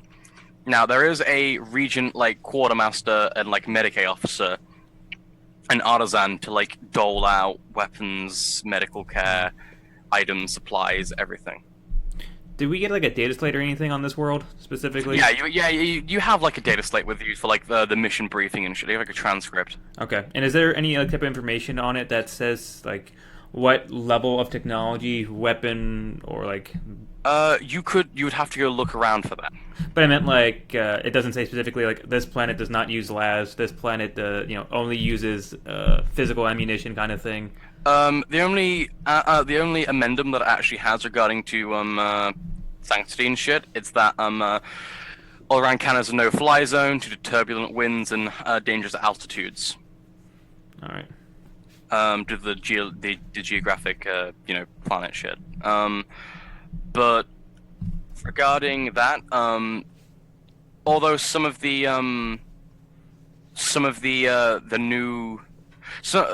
population will be fairly accustomed to the presence of technology. Like, they see a tech priest and they're gonna be like, "Oh fuck, what's that? Kill it!" Because for about 30 years now, they've been in constant civil war. Everyone vying for the title of planetary governor. The Imperium allows us because they're having a higher produce output. So yeah, like some of the more higher up nobles actually have their guards wielding, blunderbusses as a sidearm and like las cannons as a main weapon. Okay. Quite a wide range of weapon tech. Yeah, the technology is like a really weird mishmash. Right. So there's no real ban on anything. Right.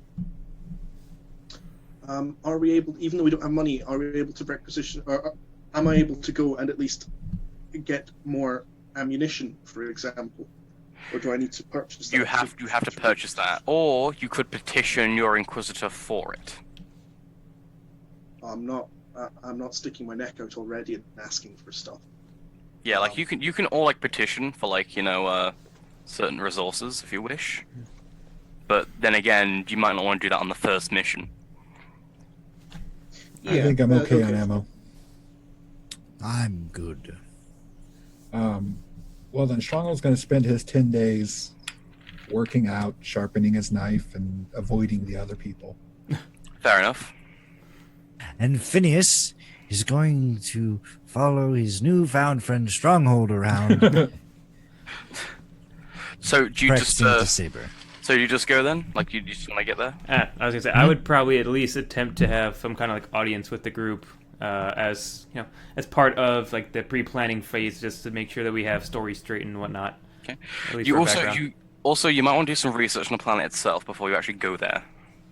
All right. Is there any type of information on this data slate specifically about like the type of mercenaries that they specifically see?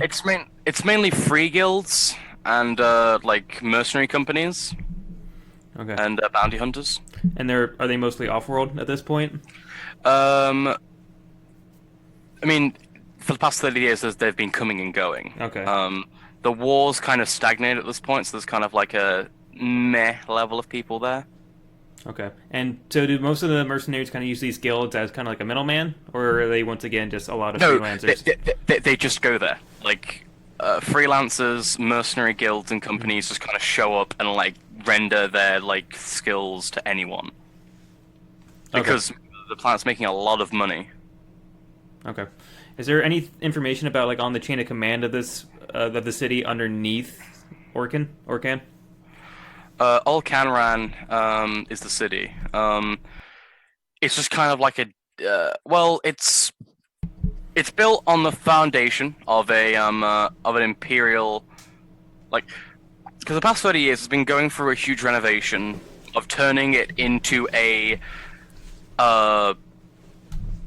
medieval fortress into a actual imperial fortress.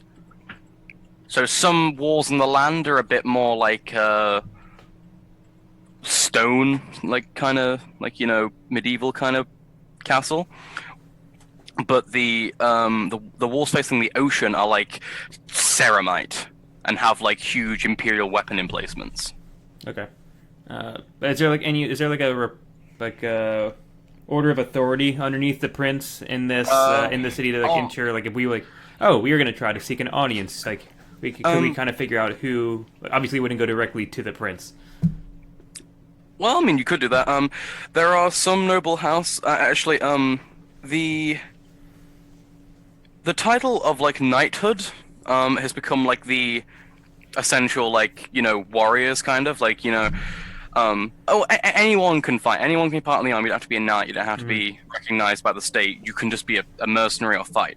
A lot of off-worlders, though, and a lot of dedicated veterans of the before all the mercenaries showed up, they are still they are considered knights. Now, there's not many of them, but they are kind of like a slightly more ruling class. Okay. But there's only like a couple dozen, or like less than a dozen of like actual noble families there. Mm. Okay. I have It is quite small. Regarding the data slates, do they have a text-to-speech function? No. Okay. So the research is going to be... A data slate is essentially a shitty Kindle. Yeah. Do they have pictures? No. You might be able to ask the servitor to read it out for you, if they're literate. Oh yeah, that's a good idea. I can just give you a transcript. No. Well, I think he's trying to say what type of read. research could his character do if he's illiterate? Yeah. Not many. If we were on the planet, I could do stuff. If we're on You the probably planet, have to go to the archives to like figure it out, or when you get there, ask around. Okay. Yeah, because I will be damned if I ask Phineas to read it for me. You could go to the Inquisitorial archives. Okay. You don't want Phineas to read you a story? Story time, Phineas. I mean, you were there, so I'll give you this this message on Discord. That's what happened. Yeah. Permission breathing. Yeah. Okay. But yeah, are you guys ready to go there, or do you want to do research? I was gonna say I didn't know. I was thinking we would have at least like a kind of like a group audience just real quick to discuss Go ahead. details and things like that. So Go ahead. I'm just assuming we're all kind of in our central area, sitting around the table, or anything else. Well, brothers, I would say for our equipment on this world, we should take care to get rid of any symbols or creed that would make us anything more than a mere hired gun for this world. And judging by the appearance of the three of you, I think at this moment, the easiest cover that we could have would be you three are my primary mercenaries. That you are my retinue, and I am the, let's just say, manager of you happy three. That I would arrange your services as well. Wait. Saw that coming. Who says you Yeah. get to be the manager? Why can't I be the manager? You be my viscount, my viscount, and these two are well, this one's the hired muscle and this one's the hired gun. Quintus is now sitting in the corner and is looking far more confident that he's got his guns in his hands, which he's just casually flipping in the corner. He's no longer quite so scared. If you were a lord at Civil War, would you go out of your way to hire 2 soldiers and 2 lackeys? Or would you prefer to have 3 soldiers wearing what I can already tell as high-level armaments as it is? I merely am armed with a staff. I do not believe our cover would be as strong without it. I see your point. Also, Phineas, I mean this to be completely insulting to you. I just want you to realize this.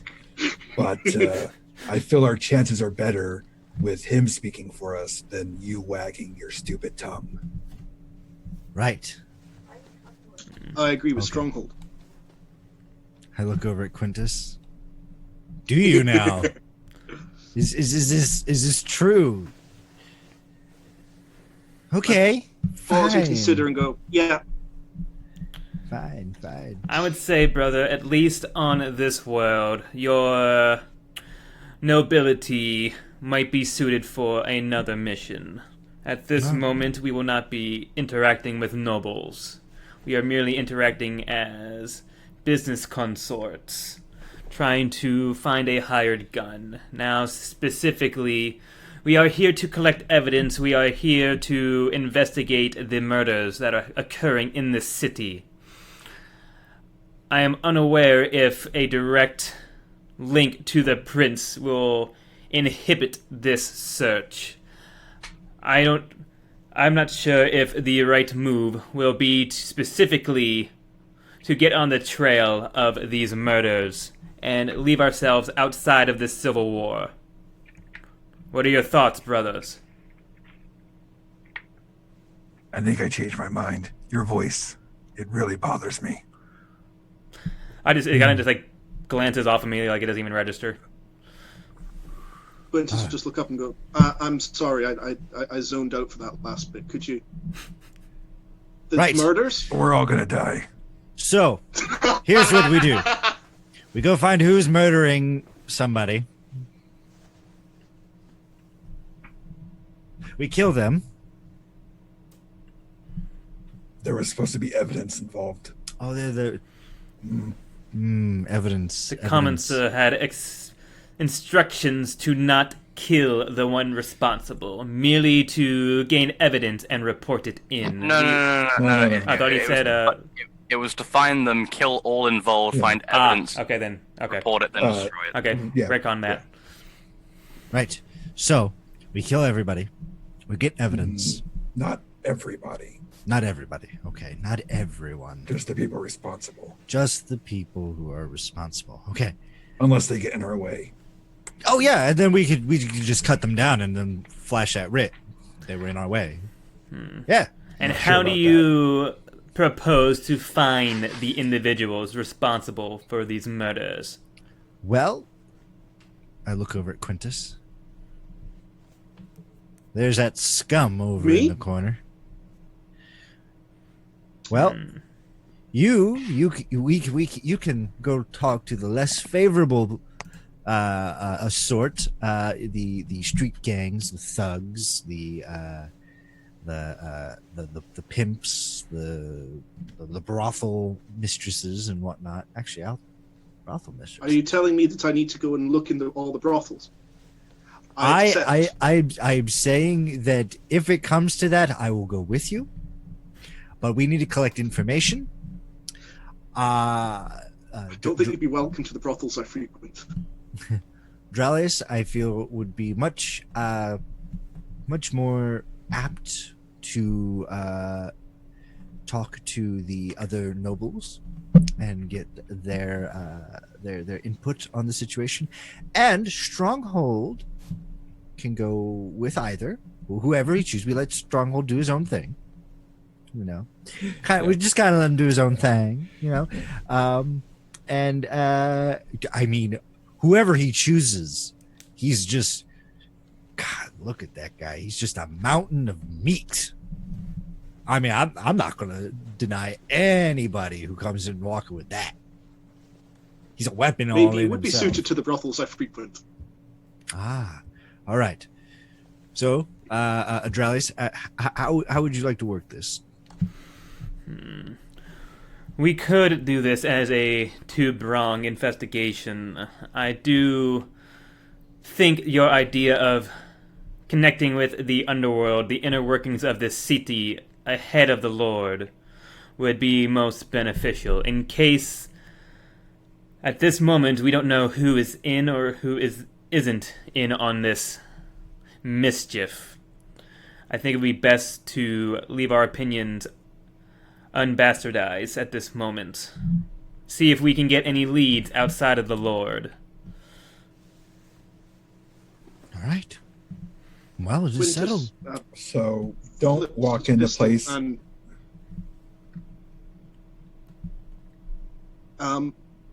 Usually, whenever I was doing work back at home, we got a lay of the land before we formulated a plan.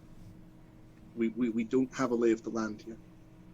Would the data slate have like topography? Like, yes, it would.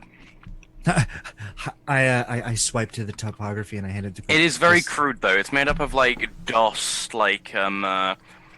green lines on a black background. Oh, matrix graphics. So it looks like more squiggly writing to me.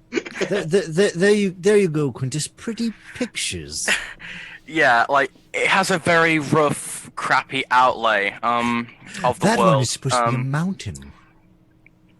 It looks like roughly a 6-hour trip from the starport to the city.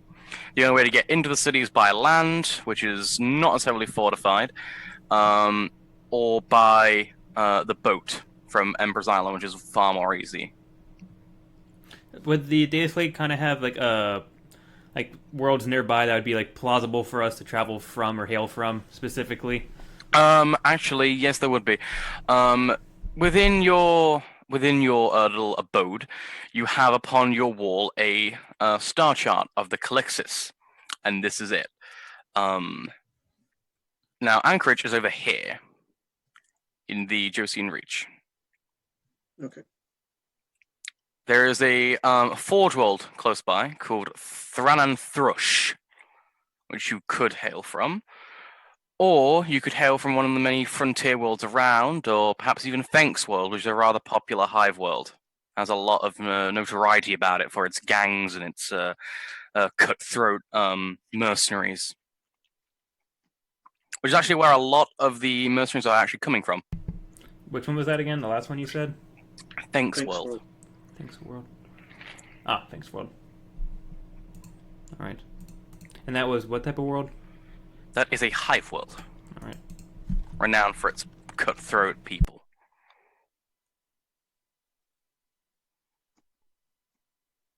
Or perhaps one of the frontier worlds, such as Snowden's world. Well, Brother Quintus, it seems like you are the most familiar with gaining the lay of the land, as you put it.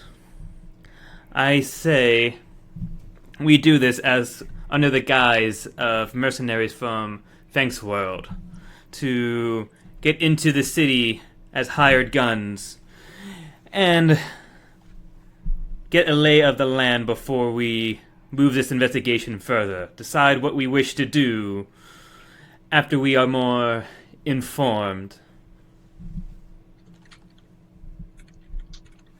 Okay.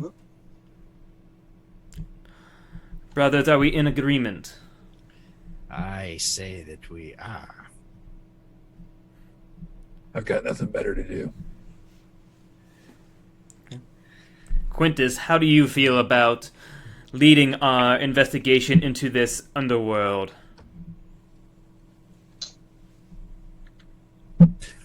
I could give it my best shot. Well, it all has to be. Planets are different. Well, give it the best shot you can, knowing all of our heads lie on this. I will doubly try and give it my best shot. Quintus, I look quite uncertain about this. Infernus was his backyard, but this is a new place. It's okay.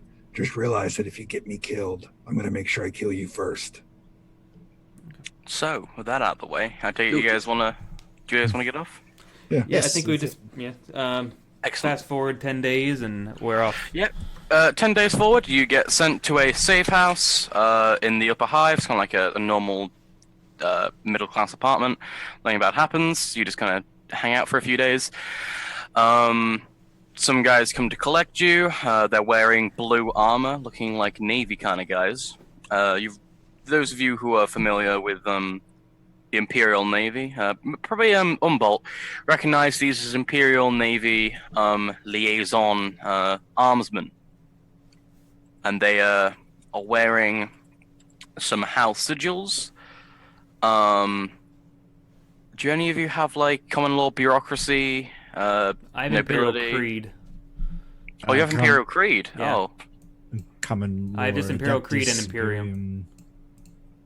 Let's have Imperium. Yeah, I say you all have it. It's a relatively minor. You actually recognize the symbol of the house, which is a field of wheat blowing in the wind. Recognize this as the sigil of a very powerful house called House Stelli, who are the agricultural kingpins of the Calixis. They are pretty much responsible for all agri-tithes, and they inform you that you'll be located in the bows of the ship, where you will be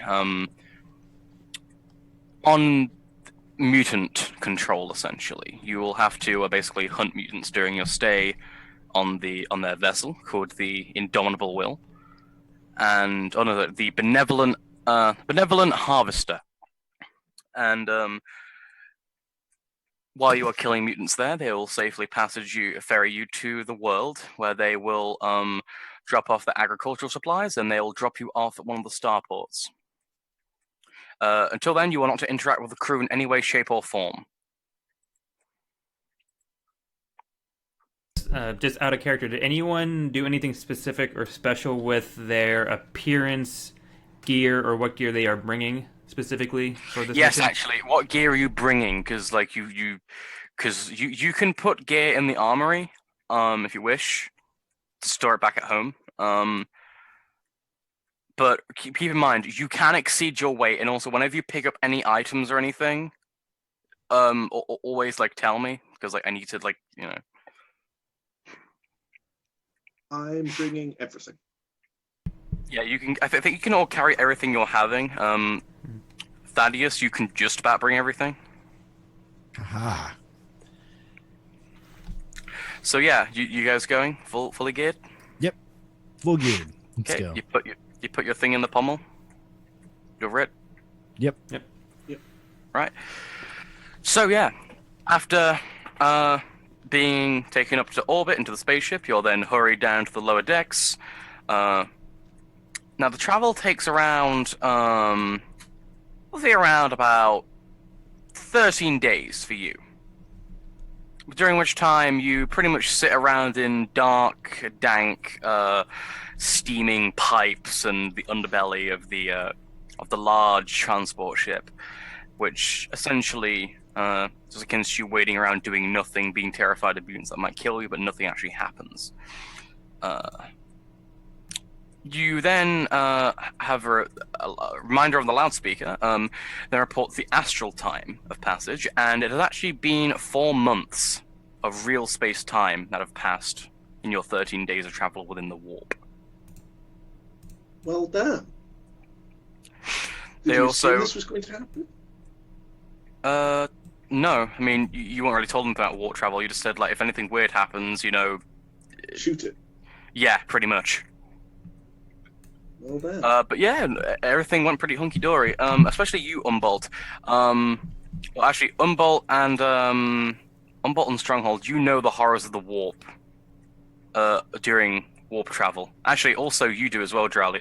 Everyone but Quintus. You know the horror of the warp. Everyone but Quintus is like on edge, and Quintus is sitting there like, "Oh boy, this is my first time going through the war. This is gonna be great." Like lunchbox. I'm sitting in a hot place, metal pipe, steam. It feels like home.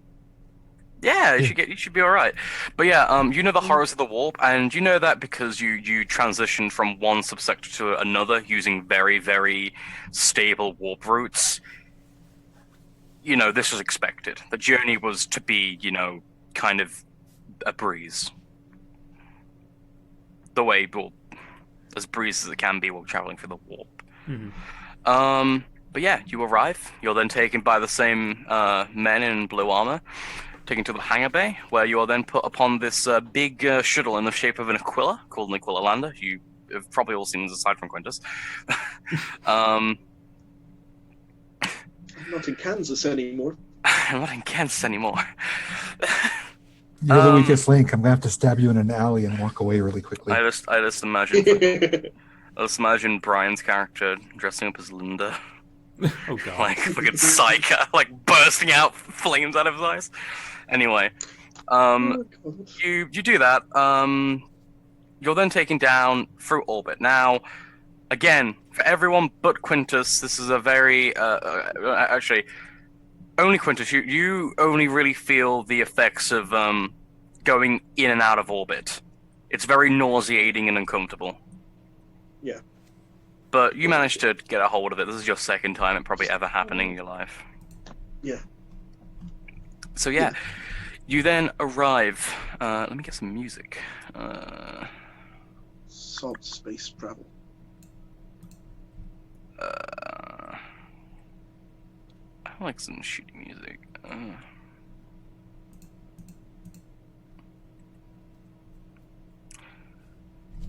So, you arrive. Your ship lands. The blue sky of midday assaults your eyes as you exit the poorly, dimly lit Aquila Lander. It's roughly around 10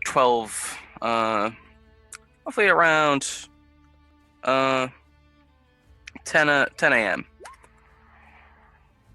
in the morning. You step out onto this big landing platform.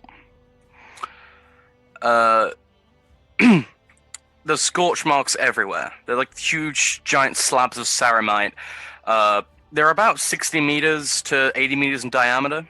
You see much other larger ships kind of landing down and moving these big crates off. Going up and down, carrying whatever. Now, at the front, you see two men of average build.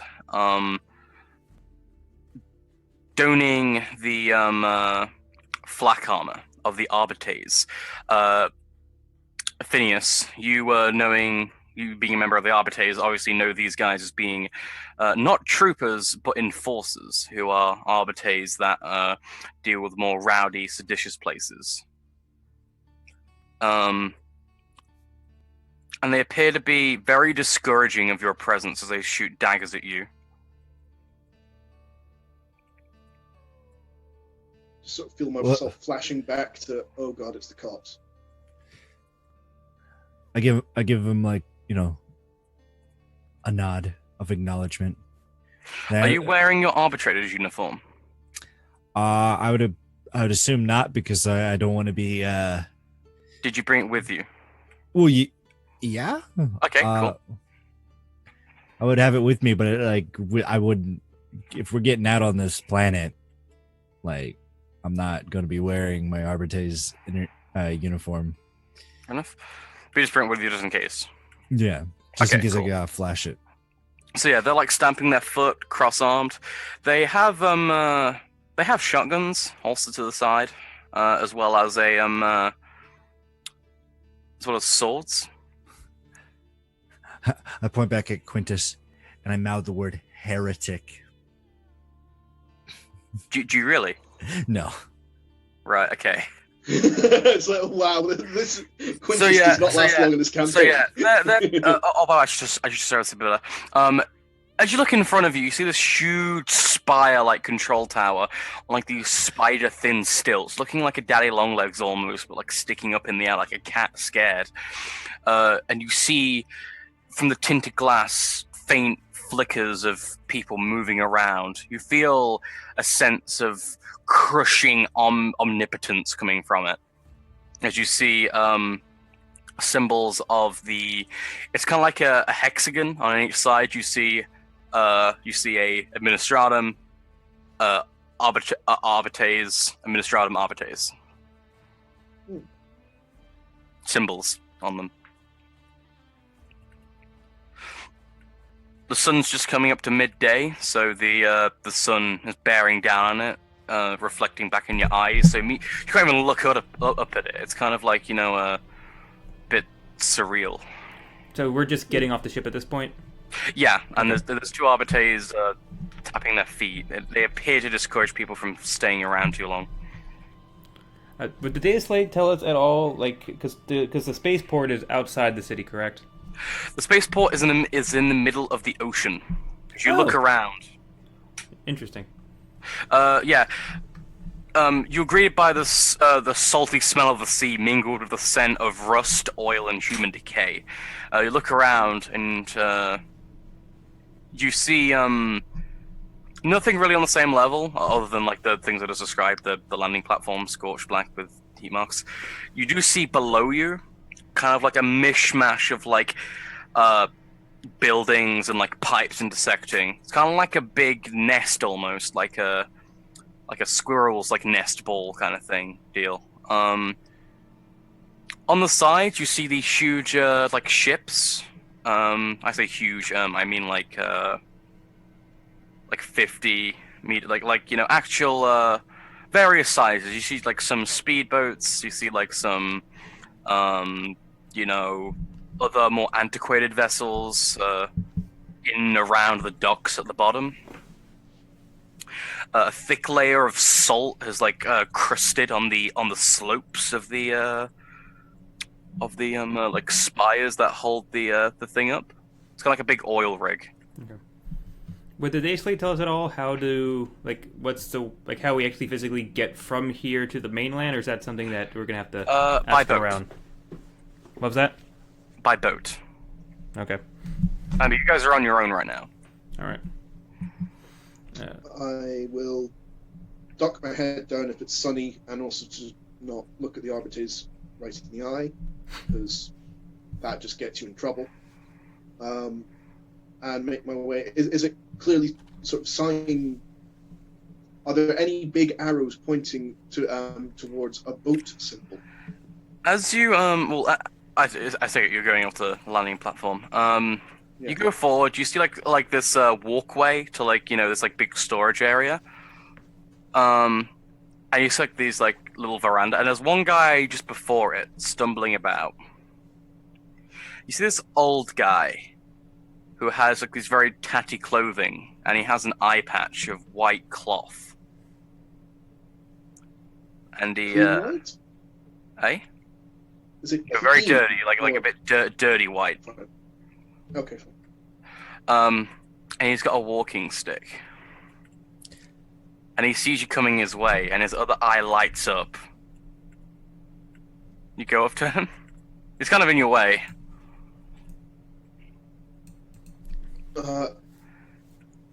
I'd rather wait for him to approach us. Good sir, with the walking stick and the eye patch and the general agedness about you. We're looking to charter a boat. Ah! A boat what you say? Yes. Most of you off-worlders require such things, yes. Would you not like to venture around this humble island? Empress Island is truly a marvelous place to acquire supplies, valuables, and a good bit of food if you care for such and like, yes. We're looking for brothels. Oh, I see. You'll be looking for Veto's Emporium of Immaterial Delights, you would be. Good, Yes, good, you good. would, young man. I And- know the way. You must only pay the toll of 2 thrones per hour of my unwavering service. Yes? He then, puts his, haggled, old, crumpled hand out for, I see, money. I see. I look over at Quintus. Pay the man. Quintus pats his pockets. I've got no money on me, I'm afraid. Okay, all right. Well, we have 2 traveling companions who are also looking to meet with where the lords are. Do you know where the market district or where the lords would be? I believe, brother, we need to charter a boat to... Oh, 1 second, what's the name of the city? Emperor's Island. Oh no, Olrancan. Or Rancam. Brother, I believe we need to travel to Olrankam before we can begin our services to this world. Oh, right. Yes, we need to go to Orancan. I'm sorry. No brothels right now. Maybe later. Unfortunately, sir, we at this moment do not require your services. Looks rather hurt as he kind of stumbles off.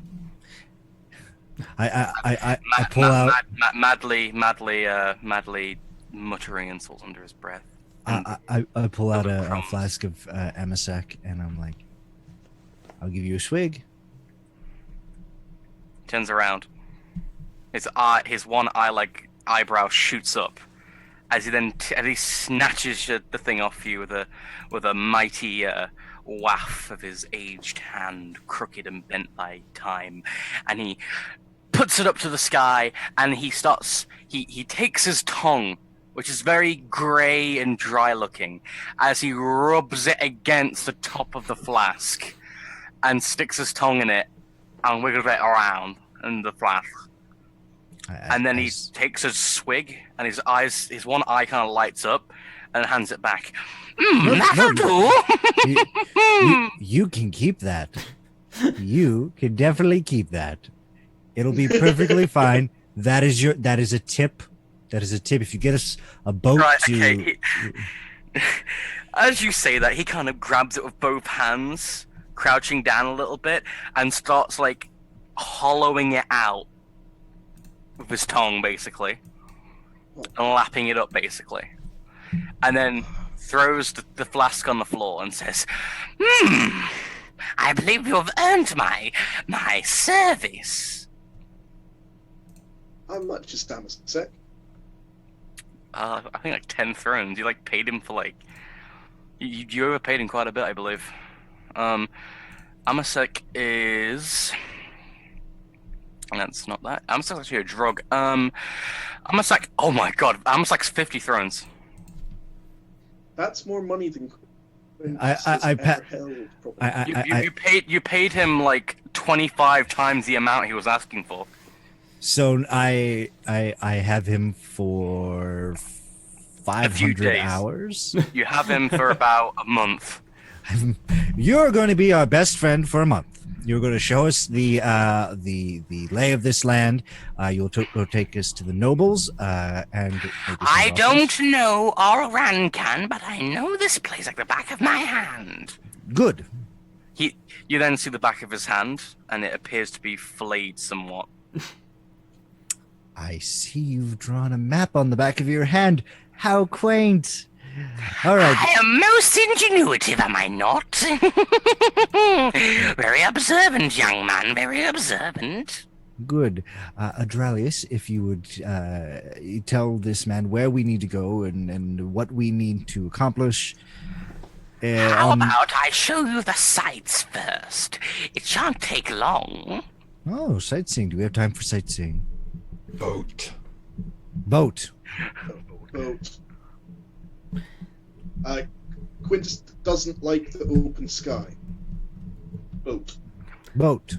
I think. All right. I think first we would like to see the harbor at which we can arrange transportation. Oh, definitely, of course. Yes.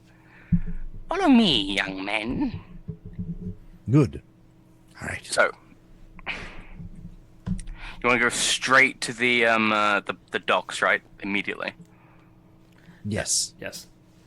Right. Stronghold's following the creepy little man, fingering his las pistol, staring at the back of his head. It's very. The back of his head's very raw looking. Yeah. Oh, lovely. I Stronghold would have been doesn't, surprised if it was like a lush head of hair.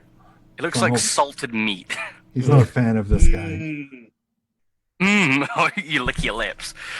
Right, okay, so it then takes you down to the docks. In about 20 minutes, you manage to get down to the docks. By the way, this is actually what it looks like on the screen. This is like just a representation, like, oil. Yeah. So, the dock's located in the underbelly of the island, where the sea crashes and surges against the big supports of the oil rig, port. Above the churning ocean, you see a bunch of boats of all shapes and sizes hanging in these cradle nets kind of things. You see some wooden pathways down there, but a lot of them appear to be in various states of sunkenness and sodden destruction. Now it does look a bit intimidating here. You see silhouettes of gangers and people wielding knives and guns and the gantries and support beams. Intimidating to who? Well, I'm going to. everyone there. I'm going to lean over to Phineas and quietly say, perhaps while we're in here, my lord, lady, sir, majesty. Lady. Oh, okay. All right, Don't- Quintus. Maybe you should let me do the talking here if we get into trouble. Oh, you think that I don't know how to talk to ruffians? The little man's just kind of rambling about. The fact that you call them ruffians suggests yes. All right. Well, you call me a lady again, and I have brass knuckles here that give you all right, good smacking. Are you Yes. talking to the? Are you talking to the fucking gangers? Oh no, I'm talking to Quintus because he called me a I lady. hope so. Okay. Soon we're going to be carrying around a spray bottle to squirt Quintus every time. Right. Anyway. Right. Okay, so you do the talking, Quintus. I pass the proverbial baton to you. Hoping we don't have to do any talking. You see a man wearing a very tattered looking kind of industrial turn of the century, cotton vests and shit, American Revolution kind of attire. Don't know what it's called. Restoration, not restoration. The Revolutionary? no, what's the time period called? 1970s, 1800s. Enlightenment. Enlightenment kind of era. 1970s? I was going to say, You know, 1970s. cotton vests, tricorn, big boots. Okay. Mhm. Colonial.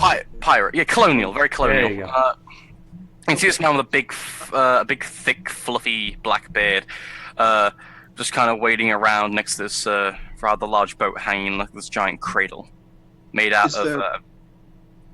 Go ahead. Is their weaponry equally colonial? No, you see that he's holding a you see he's holstered a very crappy looking bolt pistol actually. It's covered in a thick layer of rust and grime, however. I'm not sure He's I've waiting. ever seen a bolt pistol before. You almost indefinitely have. Okay. At least some of the big players in Good Metal City probably use them. Yeah. But like the really Scary big players. pistols. Okay. Yeah. You then see that he also has like this cutlass as well. His boat is kind of like a it's just a boat. Like it's wooden. It looks very nice though. It looks very furbished and well worn, trusty. And you see him leaning up against it, smoking a low stick. And next to him, there's a flyer. And he's kind of shaking a bell in his offhand. And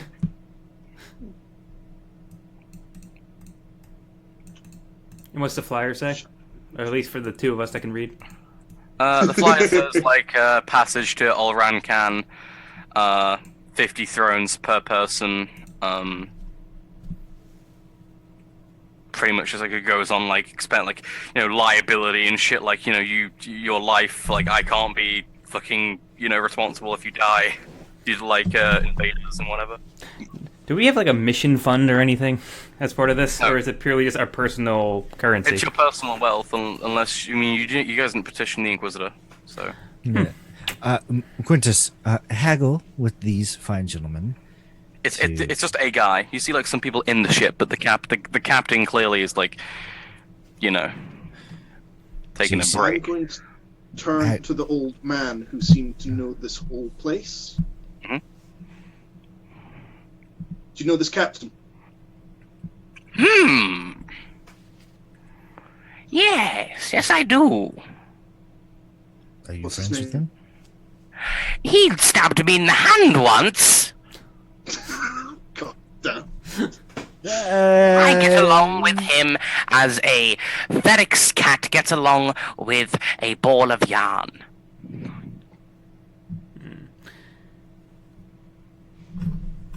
Is the captain visible?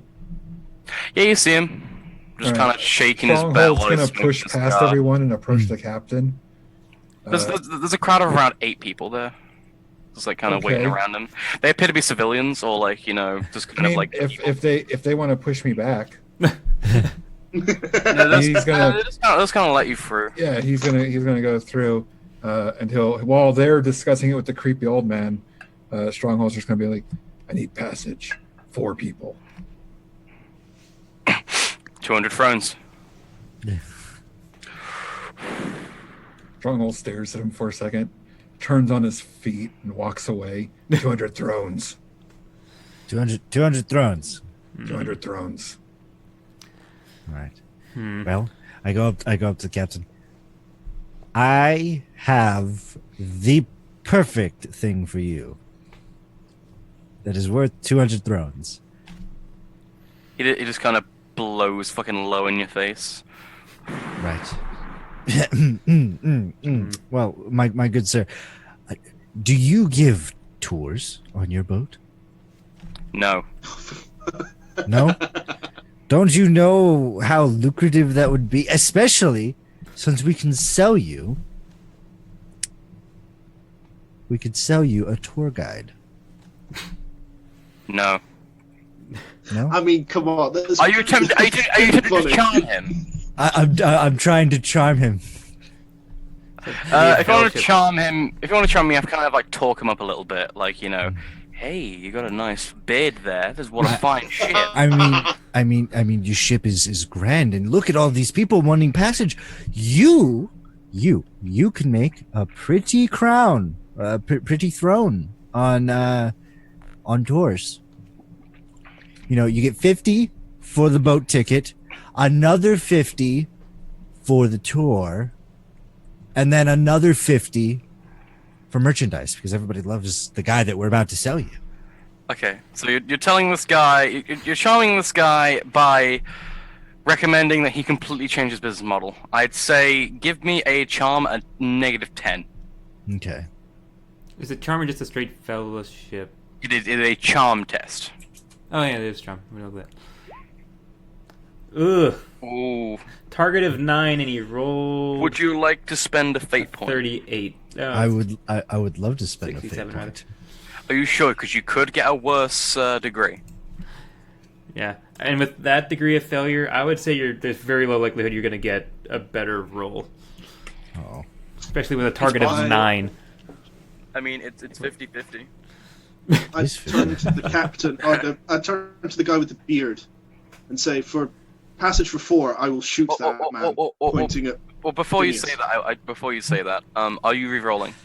Yeah, no, I will not reroll. Are you sure? I am sure.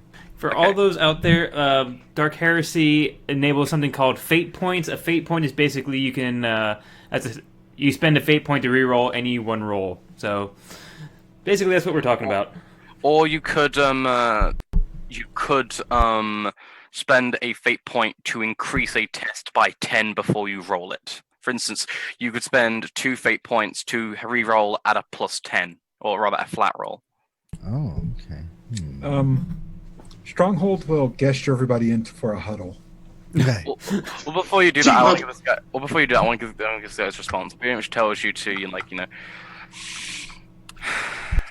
I see what you're trying to do. Don't try and swindle me. Oh no, never swindle, my good sir. No, Never swindle. no. Only take advantage. I'm not gullible. I don't fancy you. Fuck off.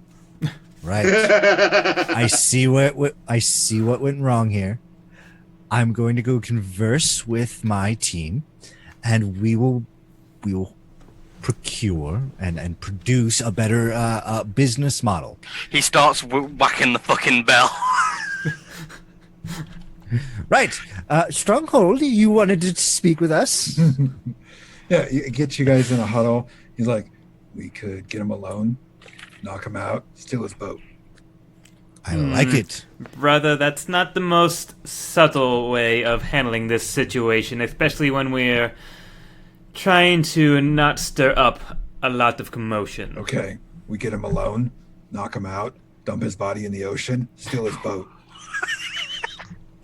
Both are very, very apt. Very, very, very viable solutions. Hold on. Lord Marsh. Sorry. But before you consider manslaughter or a premeditated murder, Jesus, where did he come perhaps you from? should get a drink. Something to drink. Drinking always helps you think of premeditated murder. I should know. Good. Old man, are you good at appraising things? No. No. Actually, I bet there's something that you off-worlders don't take seriously. It is the restorative properties of salt water. You can clean personal items with it, right good and proper, stains, blood, or sick. I dabbed a splash of it on my tablecloth when I was shining my silverware. But I kind of halt him right there. Are you implying that you have a table? No, let me continue, young man. I dabbed a splash of salt water on my tablecloth while it burned my eye out completely. Lifts up his fucking eye patch. Wait, the water in here It sure did did that? make it clean. Just look, points to his eye patch. Oh man. I had a handle, but I had to burn it for warmth. I'm going to go and speak with the captain because Right, okay. this is going to go. All right, Quintus, you're up.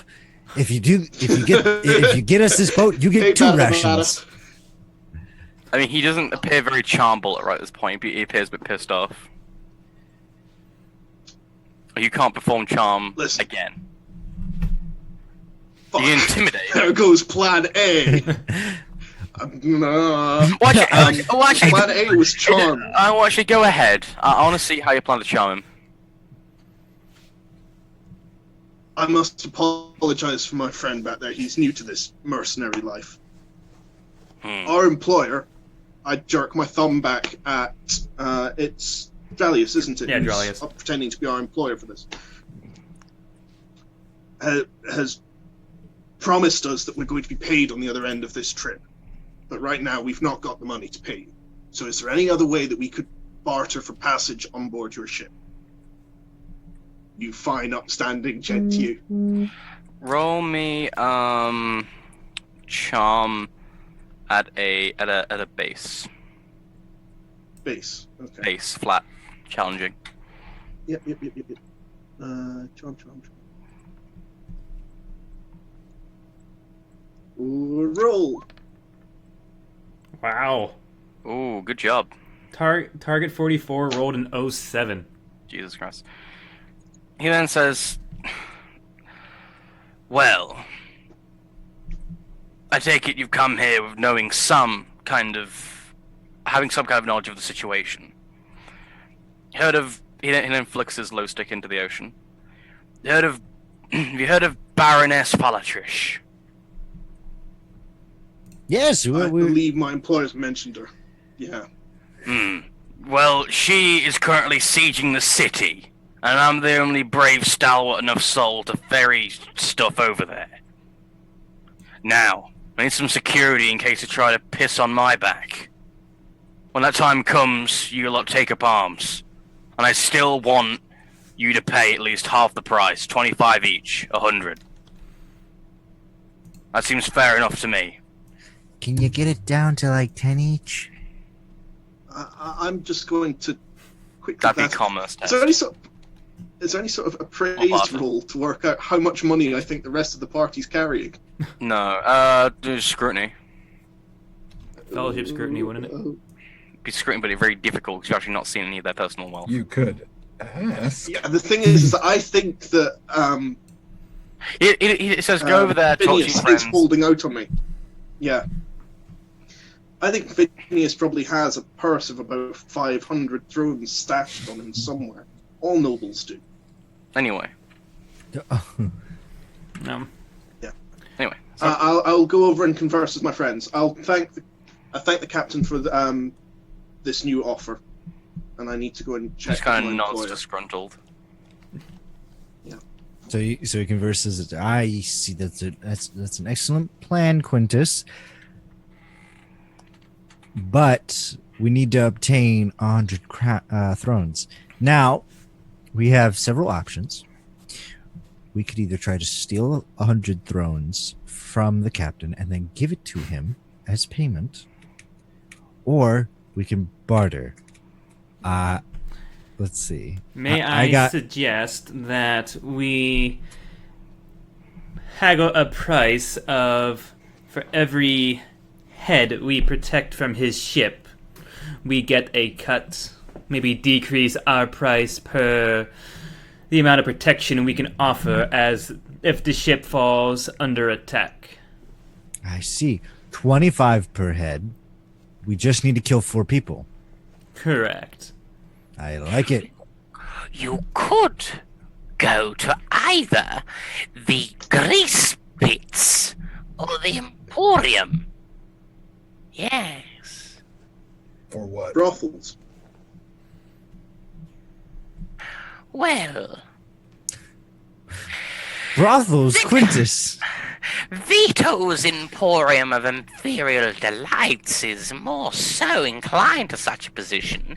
I assume 4 healthy young men would get on quite well there in terms of monetary gain. The Grease Pits, this heroic young Herculine man could earn quite a fine summary in beating the life out of poor incandescents. Or you could go to the shop and sell that fancy hammer of yours, yes. How dare you? That is a fancy hammer. You know, I might want my alcohol back. But I don't. Okay. As you say that, he sticks his fucking fingers down his throat. And he starts vomiting on the deck. Okay. Well, damn. And then he walks off angrily. Damn you. He wanted you to sell your pretty hammer. I'm so sorry He gave that I. us three options. implied. Oh, he did, didn't he? Now we have to find these pits on our own so I can beat someone and make some money. Brother Stronghold, do you consent to this path forward? I'll smash people for free. Well then, Quintus, Stronghold. did the captain say when he will make sail?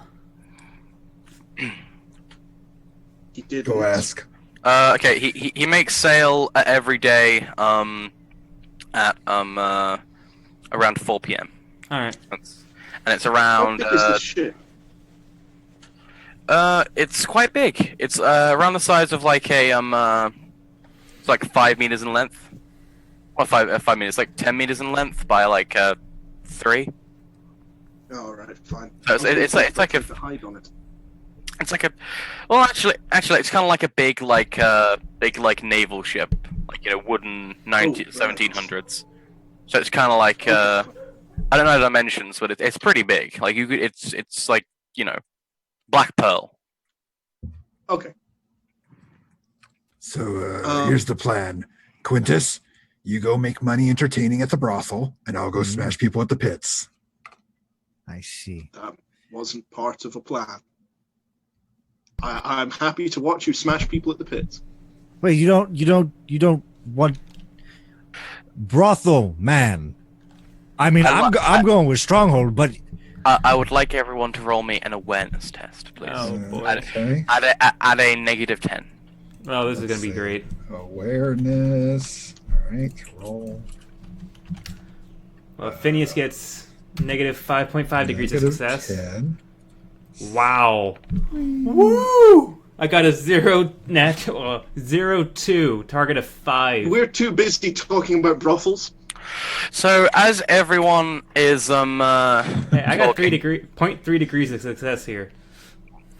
So everyone is talking. Dralius, you know some dregs moving in the background. Some getting quite close. However, what you don't see before it's too late is a knife Oh boy. going around the neck of Stronghold, as you hear in your ear, "Don't you fucking move, big boy." And that's where we'll end. No. Son of a bitch! Whenever a GM asks for an awareness, it's never a good thing. It's never like, Nah. you failed to see a free ice cream truck go by. freaking Phineas is like, yeah, sure, you could try. He's going to kill you. Yeah. No, I have something for this. That is where we will end until next week. Well, everyone in chat, thank you all for joining us for this first episode of Dark Heresy First Edition, The Blind Abyss.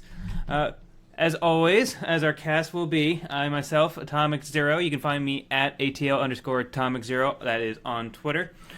We have at Just Crund over here playing Stronghold. We have at gaming.exp playing Lord Phineas. And Glitch and Marth are evading the current Hiding. the current technological based world, and they are just themselves offline. I have no one to fucking What's a Twitter?